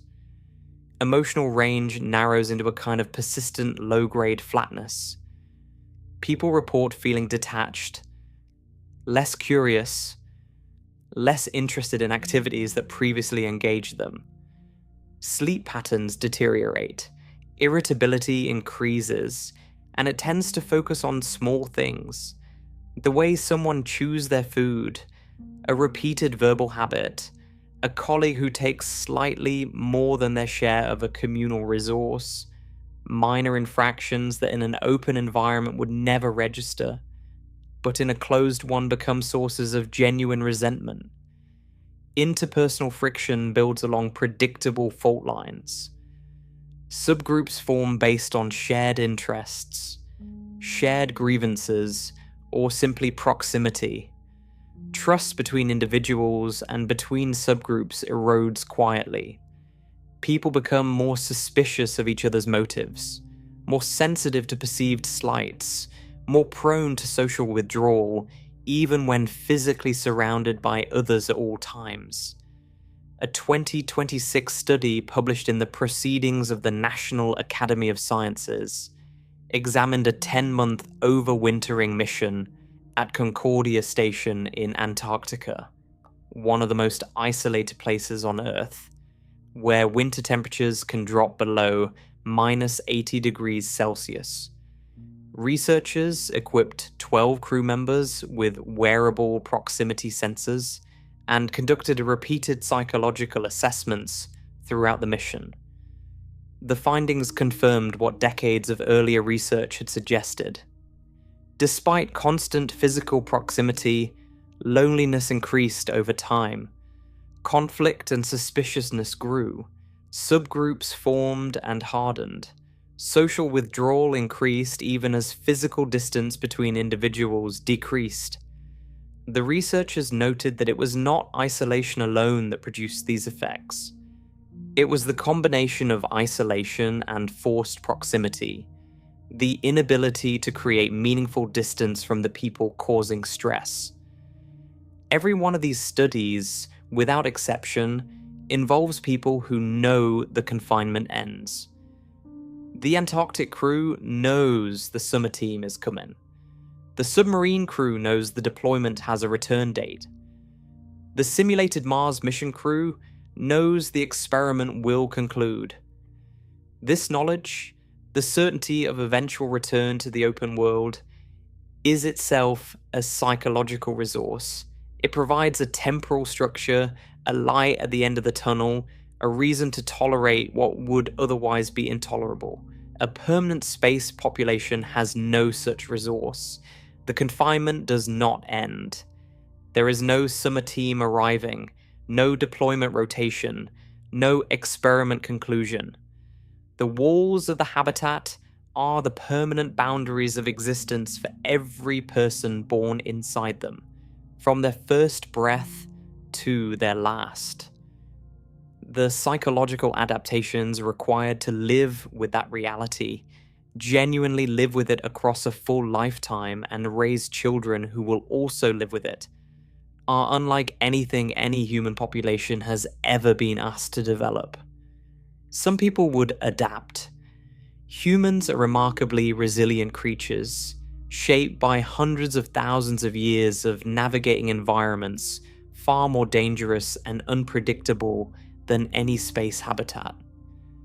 And a child who grows up inside a habitat, who has never experienced open sky or uncontrolled weather or natural wilderness, who has never stood where the air was unfiltered and the temperature uncontrolled, would not feel the absence of these things the way a transplanted adult from Earth would. The habitat is their normal. The curved walls, the recycled air, the artificial light cycles, the constant background hum of life support machinery. All of it is simply what the world sounds and looks and smells like. They have no basis for comparison. They would develop their own sense of what a full and satisfying life feels like, rooted in the relationships, meaningful work, community rituals, creative expression, and physical spaces available to them within the habitat. This is both the most reassuring and the most unsettling thing about human developmental adaptability. Children calibrate to whatever world they are given. They accept it as real. They build their identities inside it, and they thrive, or struggle, based on the quality of the social and physical environment provided, not based on its resemblance to some planetary ideal they have never known. But the world they are given shapes them in ways that accumulate across generations. The psychological landscape of a habitat community after 10 or 20 generations would be genuinely novel in human experience. No one alive would have any living memory of Earth. Earth would be a concept, a historical reference, perhaps a cultural symbol, but not a felt reality. The founding generation's emotional connection to Earth, the grief of leaving, the memory of open spaces and natural beauty and the smell of rain, all of that would fade within 2 or 3 generations. What would replace it is a sense of identity rooted entirely in the habitat. This is our world. These walls, this air, these people, these systems, this is where we belong. This is home. And from that psychological rootedness, culture grows. Language would evolve. Every isolated human community in recorded history has developed its own distinctive linguistic patterns when separated from its parent language group for long enough. Vocabulary shifts as new concepts require new words, and old concepts become irrelevant. Pronunciation drifts as children learn speech patterns from a small and closed community of speakers, rather than a large and varied one. Grammar simplifies in some areas and develops new complexity in others as speakers adapt the language to the communicative needs of their specific world. New words would be invented constantly for concepts unique to the community's daily experience. Technical terms for habitat systems and maintenance procedures, social terms for relationships and roles that exist only in a closed community, spatial terms for navigating an enclosed cylindrical or tunneled world that has no true horizon, no cardinal directions in the terrestrial sense, no east or west or north, no weather to describe, no seasons driven by orbital mechanics. A rotating habitat might develop entirely new spatial vocabulary based on the direction of spin, the direction toward the axis, the direction of apparent gravity. Old words would gradually fall out of daily use. Words for phenomena that do not exist in the habitat: rain, thunder, forest, mountain, horizon, tide. These would become archaic, literary, abstract. Children would learn them in school the way children on Earth today learn the words chariot, catapult, or drawbridge as artifacts from a distant past that have no connection to lived experience. After 500 years of isolation, the language spoken inside a habitat might be only partially intelligible to a speaker of the founding language. After 1,000 years, it could be as different from its origin as modern English is from Old English, which is to say, effectively, a different language requiring years of study to understand. A visitor from Earth, if one ever arrived at the habitat after a millennium of separation, would not be able to have a casual conversation. They would need a translator or weeks of immersive study to communicate about anything beyond the most basic gestures and concepts. Cultural practices would diverge in parallel. Holidays, rituals, art forms, music, food traditions, all of these would evolve in response to the specific conditions of the habitat.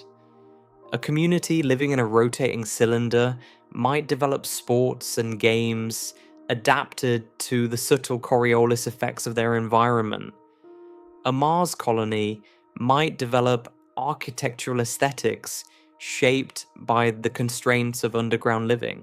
A generation ship community might develop narrative traditions centered on the journey, its history, its destination, its meaning, creating mythology and art that would be deeply meaningful to insiders and almost incomprehensible to outsiders. Religion might evolve, or new systems of meaning might emerge. 1,000 years is more than enough time for entirely new spiritual traditions to develop, drawing on the founding community's original beliefs, but shaped by the unique existential conditions of permanent habitation in space. What does it mean to be human when your world is a machine?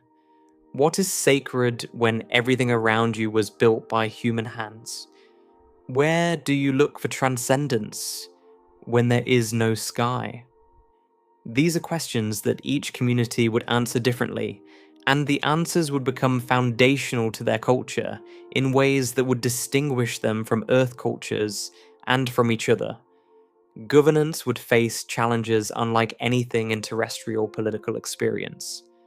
The founding generation might establish a constitutional framework, a set of principles and institutions designed to manage the community's affairs fairly and effectively. They would write laws, define rights, create mechanisms for dispute resolution and collective decision-making. But within a few generations, the people living under that framework would have had no voice in creating it. They inherited it from ancestors who made choices on their behalf before they existed. Choices about how power should be structured, how resources should be allocated, how conflicts should be resolved, and what freedoms should be protected or constrained. The tension between inherited institutional structures and the living community's desire for self-determination is a problem familiar from a terrestrial political philosophy, but in a space habitat it is sharpened to a lethal point. The community cannot leave. It cannot split into separate polities that go their separate ways. The way dissatisfied colonists once crossed mountain ranges or oceans to start fresh. It cannot revolt and start over somewhere else. It is locked inside a structure that requires constant cooperative maintenance of its life support, power, food production, and atmospheric systems to keep every single person alive. Political dysfunction in a space habitat is not merely a governance inconvenience. It is a survival emergency. If the community fractures badly enough that critical maintenance stops or that factions sabotage each other's systems, everyone dies. There is no outside to flee to. This creates a unique and intense pressure towards social cohesion, but also a unique vulnerability. Communities under pressure to maintain unity can become rigid, suppressing dissent and individual expression in favor of collective stability. Or they can develop genuinely inclusive governance structures that give every generation authentic participation in shaping the rules they live under. The outcome depends on institutional design, cultural values, and the specific crises the community faces across its history. Some habitats might develop remarkably egalitarian, adaptive governance. Others might calcify into authoritarian structures justified by the need for order in a fragile environment. The variation between habitats would be significant, and the political culture of each community would become as distinctive as its language and its art. Now, Beneath all of these cultural changes, a quieter biological process would be unfolding. We discussed radiation-driven mutations earlier, but there is another genetic process that operates independently of radiation, and it will be just as consequential in a small, isolated space population. Genetic drift.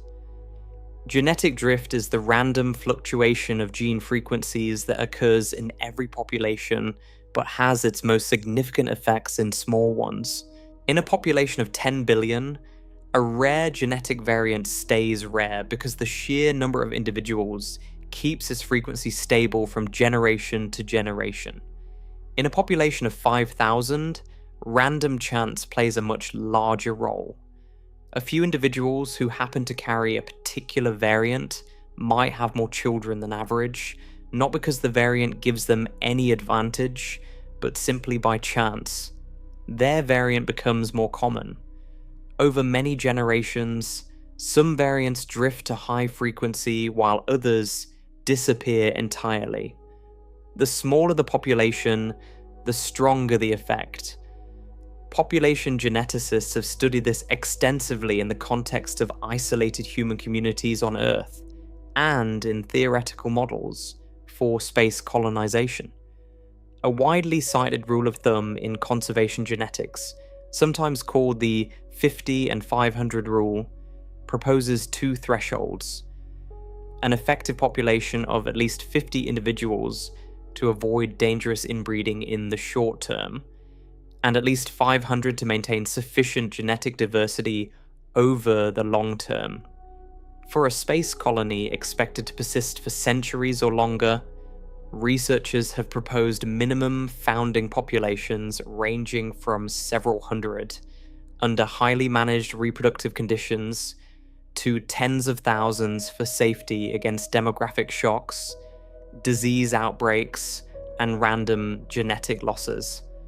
A widely cited analysis by anthropologist Cameron Smith, published in a study of multi-generational interstellar voyage populations, suggested that a founding population of approximately 20,000 to 40,000 individuals would be needed for a voyage of several generations, accounting for potential catastrophic events, population fluctuations, and the need to maintain sufficient genetic diversity at the destination.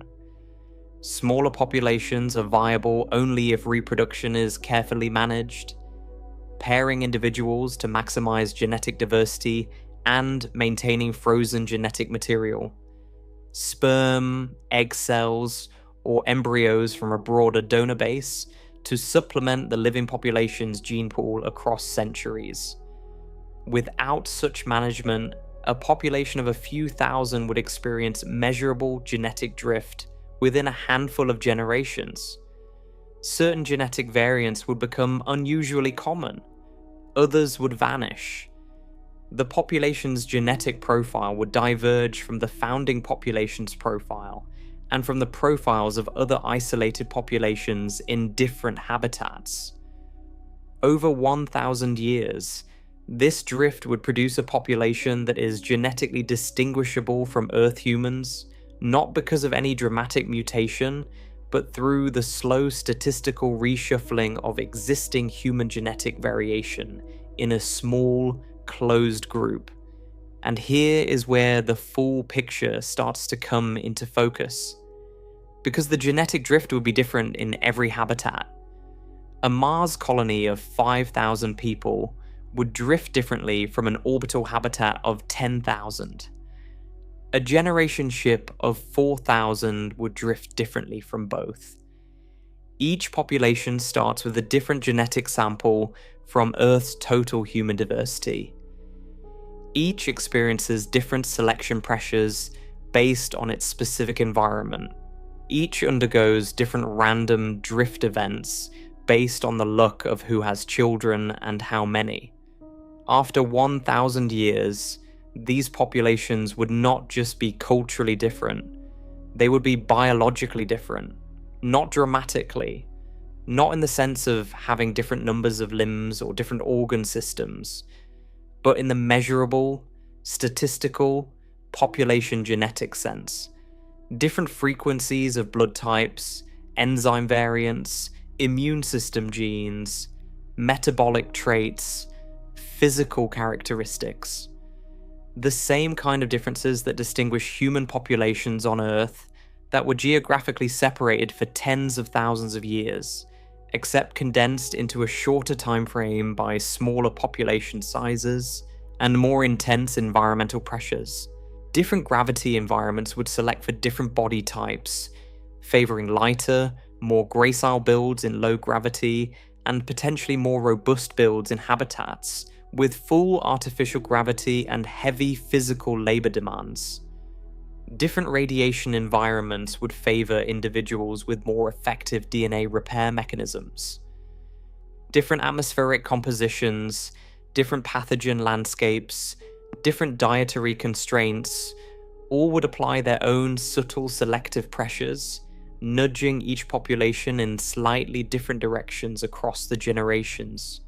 The result, after 1,000 years, would not be a single transformed humanity. It would be multiple humanities, branches, variants, populations shaped by their specific worlds, each one recognizably human, but each one subtly different from the others and from the people who remained on Earth. They would share a common ancestor species and a common ancestral culture, but 1,000 years of separation, drift, adaptation, and cultural evolution would have produced genuine divergence. This has happened before in human history, though never under conditions as extreme or as isolating as space habitation would impose. When human populations migrated out of Africa tens of thousands of years ago and spread across the globe, they encountered different climates, different food sources, different disease environments, and different physical demands. Over millennia of separation and adaptation, they diverged. Populations in high-altitude environments like the Tibetan Plateau developed genetic adaptations for functioning under lower oxygen partial pressure. Changes in hemoglobin chemistry and respiratory physiology that are measurably distinct from lowland populations. Populations in high-latitude environments with limited sunlight developed lighter skin pigmentation to maximize vitamin D synthesis. Populations in equatorial regions maintained darker pigmentation as protection against intense ultraviolet radiation. Populations in regions with endemic malaria developed the sickle cell trait, a genetic variant that provides protection against malarial infection at the cost of causing sickle cell disease when inherited from both parents. These are real, documented, measurable genetic differences produced by real environmental pressures acting on geographically separate populations over periods of thousands to tens of thousands of years. In space, the environmental pressures would be more extreme, the population smaller, and the isolation more absolute than any terrestrial example. The divergence would be faster and potentially deeper, even over the relatively short time frame of 1,000 years. And unlike terrestrial human populations, which could and eventually did reconnect through migration and gene flow, space populations separated by millions of miles of vacuum and years of travel time might remain isolated indefinitely. The branches once formed might never converge again. This is the picture that emerges when you put all the pieces together. Bodies reshaped by gravity, cells altered by radiation, immune systems calibrated to sealed microbial worlds, minds adapted to permanent enclosure, languages evolved beyond mutual intelligibility, cultures diverged around the specific conditions of each habitat. Genetic profiles drifted apart through isolation and selection. Not one transformed humanity, but several, each one the product of its particular world, each one adapted to conditions that the others would find foreign, each one carrying a version of the human inheritance shaped by 1,000 years of living inside a different machine. And none of this accounts for the one factor that could accelerate, redirect, or even prevent all of these changes: technology. Artificial gravity systems that might preserve Earth standard bodies, radiation shielding that might protect DNA, genetic screening that might manage drift, medical interventions that might correct developmental differences, biotechnology that might reshape the human body deliberately, rather than leaving it to environmental pressure and chance. The question of what role technology plays in determining what spaceborne humans become is not a side question. It is not a footnote to the biological and cultural story. It may be the central question of the entire enterprise, because technology is the one variable that humans control. Gravity is fixed by physics, radiation is fixed by astrophysics, genetic drift is fixed by mathematics. But the tools we build, the medicines we develop, the machines we design, those are choices. And those choices, made across 1,000 years by people living inside artificial worlds, will determine whether the branches of humanity that emerge from space settlement are gently divergent offshoots of the same tree, or profoundly different organisms shaped as much by their own engineering as by the environments that contain them. And it leads directly to the deepest question of all, the one this entire story has been building toward. After 1,000 years in space, could those people come back? Could they return to the planet their ancestors left and live there? Would they want to? And if they could not, if Earth had become as alien to them as their habitats would be to us, what does that mean for the species that once called it home? That is where we go now. Everything we have discussed so far, the gravitational reshaping, the radiation damage, the immune narrowing, the psychological adaptation, the cultural divergence, the genetic drift, all of it has been treated as something that happens to humans in space. Forces acting on bodies and minds, environments pressing their shape into biology and culture over centuries. And all of that is real. But it misses the single most important variable in determining what humans become after 1,000 years of living away from Earth. And that variable is choice. Technology is not a passive backdrop to this story. It is the lever that determines where the story goes. Every generation living in space would face decisions, explicit and implicit, about how much of their Earth inheritance to preserve and how much to let go. And those decisions accumulate across 1,000 years of engineering, medicine, policy, and culture would shape the outcome more powerfully than any environmental force acting alone. Because the environment in space is not natural. It is built. And what is built can be built differently, maintained differently, or allowed to change. The choices are not always dramatic or obvious. They are embedded in budget allocations, in maintenance schedules, in medical protocols, in educational curricula, in the slow accumulation of 1,000 small decisions made by people who are simply trying to keep their community alive and functioning from one year to the next. Consider artificial gravity. We described earlier how a rotating habitat can simulate Earth normal gravity on its inner surface, and how maintaining that rotation for centuries is a serious engineering challenge. But the deeper point is that maintaining Earth normal gravity is a choice. It costs energy. It demands structural maintenance. It constrains habitat design. A community might decide after several generations that 80% gravity is sufficient for health and significantly cheaper to maintain, or 70%, or they might decide that the resources required to keep the rotation at full speed are better spent elsewhere, on food production, on radiation shielding, on expanding living space. Each of those decisions is reasonable. Each has consequences that compound across generations of developing bodies. The gravity their children grow up in is not just a physics problem. It is a policy decision made by people who may not fully appreciate its long-term biological implications, or who appreciate them and choose differently anyway, because their priorities have shifted. The same principle applies to radiation shielding.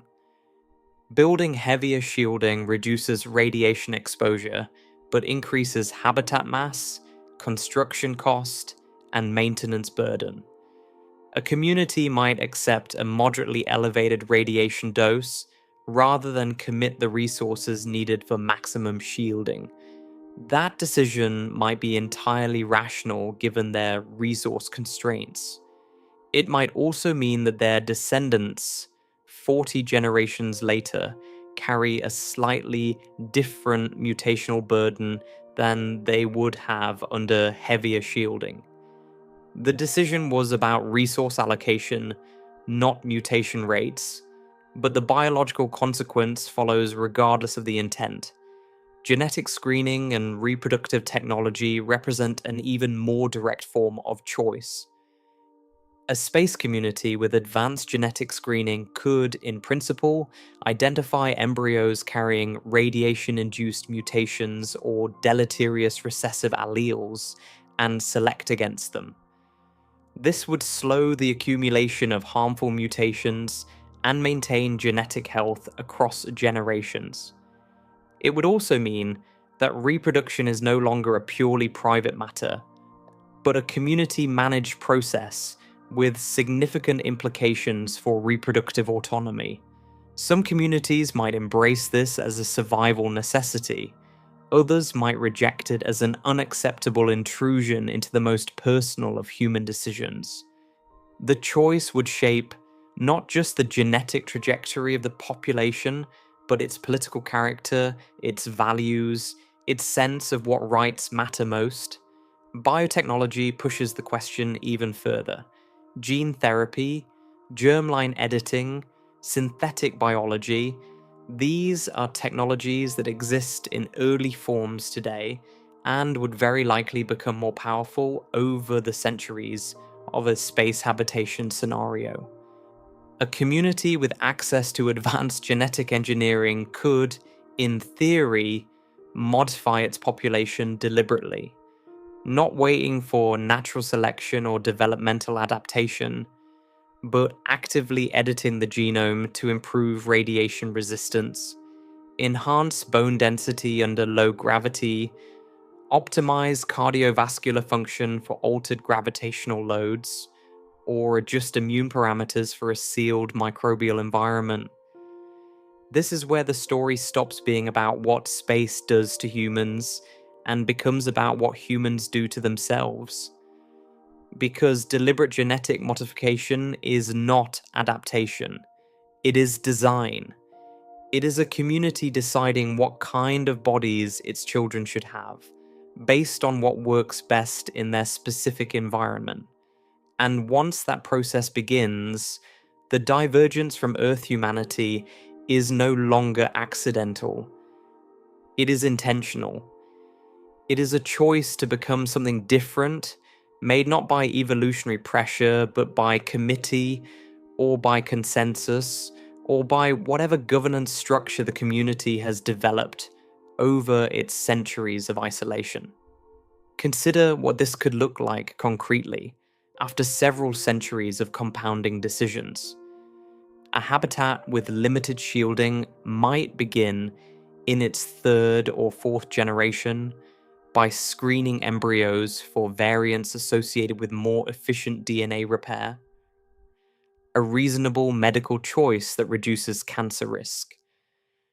A few generations later, the same community might select for variants associated with higher bone mineral density, compensating for gradually reduced gravity in their aging habitat. A generation after that, they might introduce a germline edit that enhances an enzyme pathway for processing elevated carbon dioxide in their sealed atmosphere. A modification that reduces the chronic headaches plaguing their population for decades. Each decision would be sensible in isolation. Each would be made by people solving a real problem for their children. But the cumulative effect, stacked across 10 or 20 generations, would be a population whose genome has been deliberately shaped by centuries of targeted intervention. They would not have drifted away from Earth humanity by accident. They would have walked away deliberately, one careful medical decision at a time. And the distance covered would likely be far greater than passive drift alone could produce. Because each edit builds on the last, each generation inherits not just accumulated drift, but accumulated design choices as well. After 500 years, the population would be as much an engineering project as a biological lineage, and reversing the changes would mean making their children worse at living in the world they actually inhabit, in order to restore compatibility with a world none of them have ever seen. No community would choose that. Not every community would make the same choices.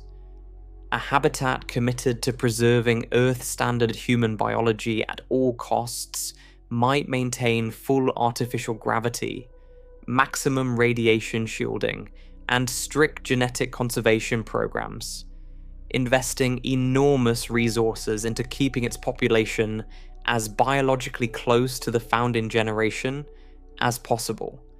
Such a community would be deliberately resisting the environmental pressures that would otherwise reshape its people.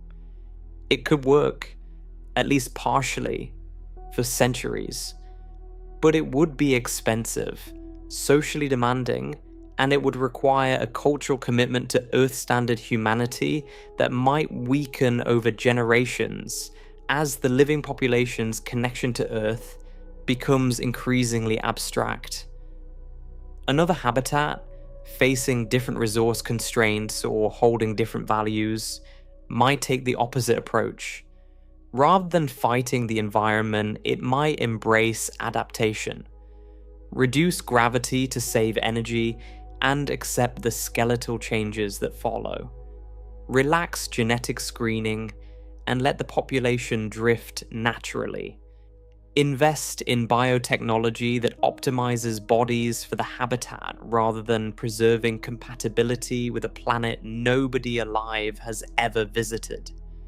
This community would diverge faster, but it might also be more sustainable, efficient, and psychologically coherent. Its people would be optimized for the world they actually live in rather than maintaining compatibility with a world that exists for them only as a historical concept. The range of possible outcomes is enormous, and it depends not on physics or biology alone, but on politics, values, resource availability, technological capability, and the accumulated weight of 1,000 years of human decisions. This is why the question of what humans become after a millennium in space does not have a single answer. It has as many answers as there are habitats, each one producing its own version of the human future based on its own unique combination of environment and choice. But there is one question that cuts across all of these scenarios, regardless of the specific decisions each community makes. And it is the question that gives this entire story its emotional and philosophical weight. Could they come back? Imagine a person born in the year 3000 on a Mars colony that has been continuously inhabited for 900 years. She has lived her entire life under 38% gravity. Her bones developed under that load. Her muscles calibrated to it. Her heart pumps at the output that 38% gravity demands. Her vestibular system orients to Martian gravity as the default direction of down. She has never been sick with anything her habitat's medical system could not handle. But her immune system has been shaped entirely by the sealed microbial environment of the colony. She speaks a language that evolved from English, but will be largely incomprehensible to a present-day English speaker. She has never seen an ocean, a forest, a wild animal, or an uncontrolled weather system. She has never stood under an open sky that was not a dome or a display. Now imagine that a transport arrives from Earth, and she is offered the opportunity to visit the planet her ancestors left a millennium ago. The medical challenges would begin before she even reached the surface. The transit itself, if the transport uses conventional acceleration, would expose her to changing gravitational loads that her body has never experienced. Arriving in Earth orbit, she would be in microgravity, which her Mars-adapted body might actually handle better than an Earth-born person's would, since Martian gravity is closer to weightlessness than it is to Earth normal. But the descent to the surface would subject her to forces her cardiovascular system has never trained for. Stepping onto the surface of Earth would feel, to her body, roughly like an Earth-born person strapping on a weight vest that more than doubles their body weight and then being told to live in it permanently. Her legs, muscled for Mars, would burn with exertion after minutes of walking. Her spine, developed under lighter loading, would compress under the unfamiliar weight. Standing upright would require conscious effort. Climbing stairs might be impossible without assistance. Her heart, calibrated for decades to pump against a gravitational gradient less than half of what Earth demands, would strain to maintain adequate blood flow to her brain while fighting the downward pull of a gravity field it has never encountered. She might faint within the first hour. She might develop stress fractures in her weight-bearing bones within the first week. She might experience dangerously elevated intracranial pressure as the fluid dynamics within her skull, balanced for Martian conditions, are violently disrupted by Earth's gravitational pull on the blood and cerebrospinal fluid in her head. And then there is the microbial world. The moment she breathes unfiltered Earth air, her respiratory system encounters thousands of microbial species it has no immune memory of. The food she eats carries bacterial communities her gut has never hosted. The water she drinks, even treated water, contains biological elements absent from her colony's closed water cycle. Her immune system, educated by a narrow and controlled microbiome across her entire life, now faces the full, staggering diversity of a planetary biosphere. The best case outcome is discomfort, allergic responses, gastrointestinal distress, mild infections that Earth-born humans shrug off, but that her naive immune system fights clumsily and with excessive inflammation. The worst case outcome is a serious immunological crisis, an overreaction so severe it requires medical intervention, or a vulnerability to a common pathogen that becomes genuinely dangerous in the absence of any acquired defense. She might survive the visit. With careful medical management, gradual acclimatization protocols, mechanical exoskeletons to support her skeleton during mobility, pharmaceutical management of her immune responses, and constant monitoring of her cardiovascular function, she might endure weeks or months on the surface, but she would not enjoy it. She would not feel at home. She would not feel like a person returning to her ancestral homeland. Every system in her body would be telling her, loudly and continuously, that this is wrong. This is not her world. The gravity is crushing her joints with every step. The air carries biological agents her body has no instructions for handling. The sun is too bright, too hot, and it moves across the sky in a pattern she has never experienced, because her colony's lighting has always been fixed and controlled. The wind is disorienting, pushing against her body from directions she cannot predict. The open sky, stretching from horizon to horizon without a ceiling, without a wall, without any visible boundary at all, produces a kind of agoraphobic vertigo that decades of dome and tunnel living have left her completely unprepared for. The sheer uncontrolled sensory richness of a natural planetary environment, the sounds of insects and wind, the smell of soil and vegetation and decay, the unpredictability of weather that no one controls and no one can turn off, all of it would be overwhelming to a person whose entire sensory and psychological experience has been calibrated to the controlled, predictable, quiet, enclosed interior of a sealed human habitat. And this is the optimistic scenario. This is a Mars colonist under 38% gravity, which is the most Earth-like of the plausible long-term space environments. For a person born on a lunar settlement at 16% gravity, the physical challenges of visiting Earth would be dramatically worse. For a person born aboard a generation ship with degraded artificial gravity, or in a habitat that never maintained full Earth-normal rotation, the visit might be medically impossible. Their body might simply not be able to function under a gravitational load it was never built for, even with extensive medical support. The question of whether spaceborne humans could return to Earth is not purely a medical question, though the medical dimension is serious enough on its own. It is also a psychological and cultural question. Would they want to? For a person who has never known Earth, who grew up inside a habitat that is the only world she has ever experienced, Earth is not home.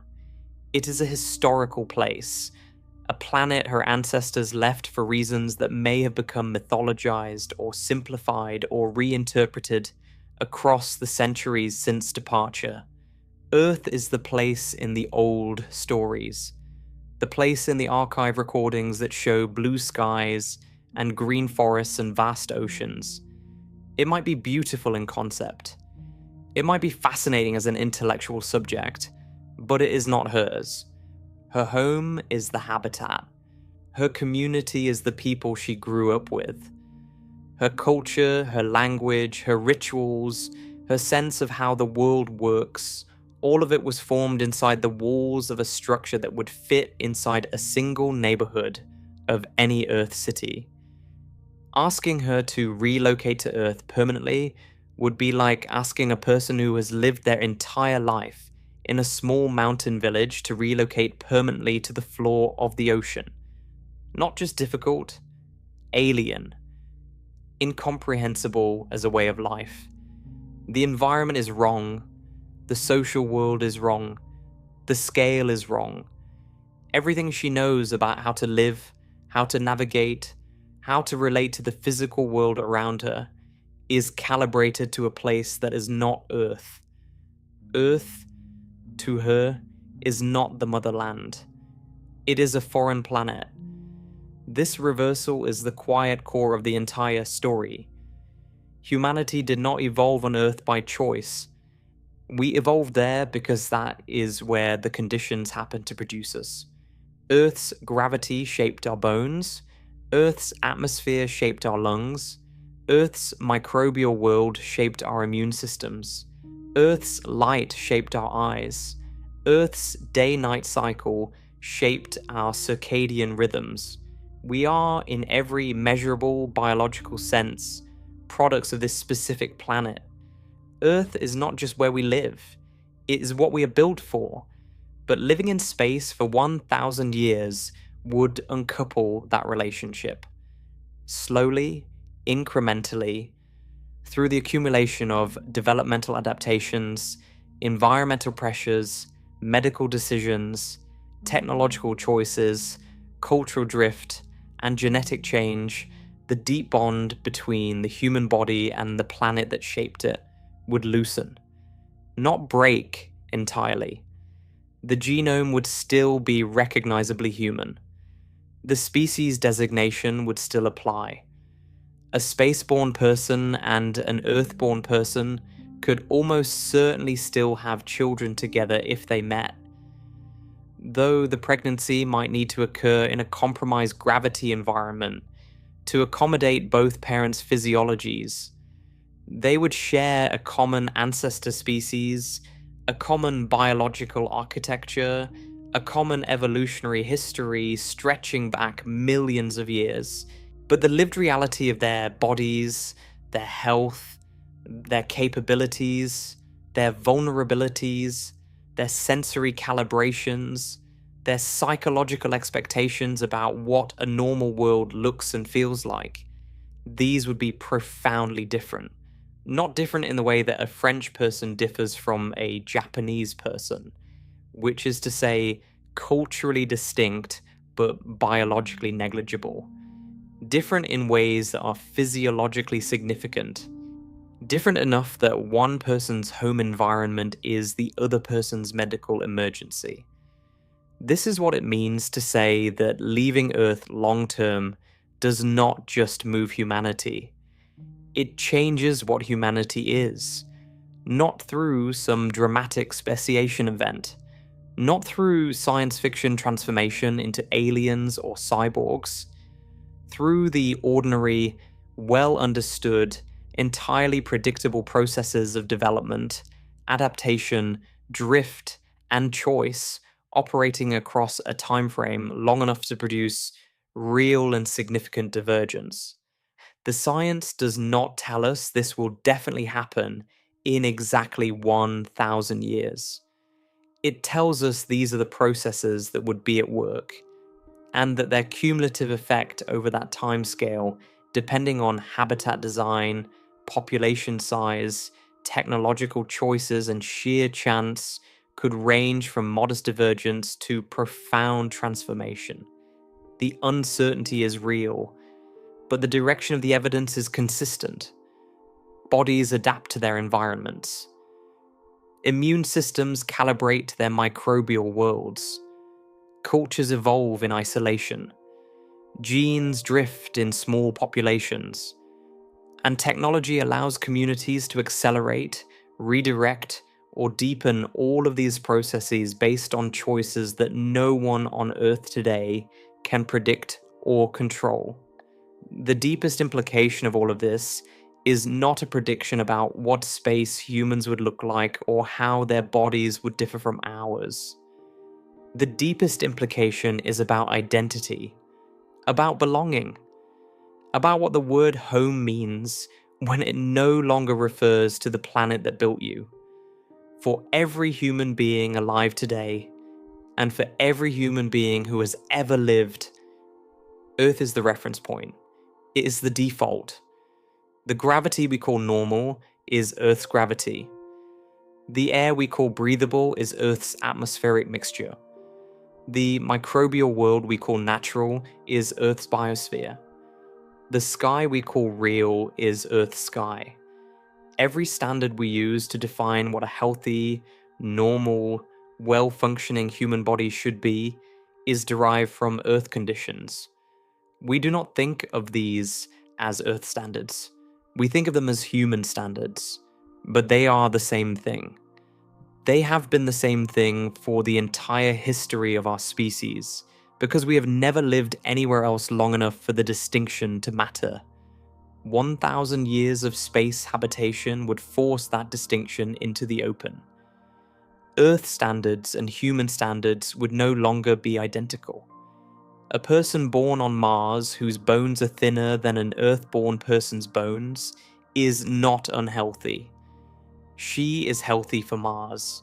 A person born on a generation ship whose immune system lacks the diversity of an Earth-born person's immune system is not deficient. He is calibrated for his environment. A community whose language has evolved beyond mutual intelligibility with any Earth language is not degraded. It is adapted. The standards have diverged, and neither set of standards is more correct than the other. They are both valid for their respective worlds. But this creates a philosophical tension that does not resolve easily. If Earth standards are no longer universal human standards, then what are universal human standards? What is the baseline? What does human mean when different populations of humans are built for different worlds, speak different languages, carry different genetic profiles, hold different cultural assumptions, and cannot comfortably survive in each other's environments? We do not have to answer this question tonight. It is a question for the centuries ahead, for the communities that will face it in practice rather than in theory. But we should understand that the question is coming. And we should understand that it is not a side effect of space settlement. It is the central consequence. The thing that changes most profoundly when humans leave Earth for good is not where they live. It is what they are. And this brings us to the thought that has been waiting at the end of this story from the very beginning. The most frightening possibility about long-term human space habitation is not that people will die out there. Death in space is a risk, a serious one, and we have spent considerable time tonight discussing the many ways that closed habitats, radiation, reproductive challenges, and social fracture could end a space community. But death, however tragic, is comprehensible. It is a failure we understand. We know what it means for a colony to fail, for a population to decline below viability, for a habitat to lose its atmosphere or its power, or its social cohesion and collapse. That is a disaster. It is not a mystery. The more unsettling possibility is the one that looks like success. Imagine that every habitat survives. Every colony persists, every generation ship keeps flying, the life support holds, the reactors keep running, the food grows, the children are born and raised and educated, and they take over the maintenance of the world their parents maintained before them. The culture evolves, the language shifts, the bodies adapt, the genes drift, the technology advances, and after 1,000 years, there are human beings living in orbital habitats, on Mars, on the moon, aboard ships in deep space, tens of thousands of people across multiple worlds and multiple vessels, all of them alive, all of them functioning, all of them human in the biological sense of the word. But none of them are Earth humans anymore.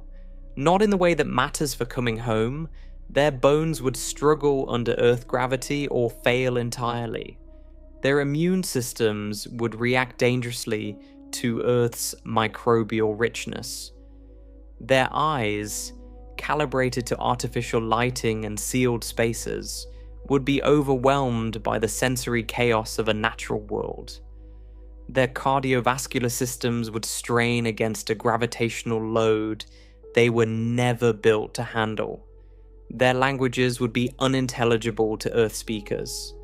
Their cultural references, their rituals, their art, their values, shaped by 1,000 years of living inside machines, would be as foreign to Earth cultures as Earth cultures would be to them.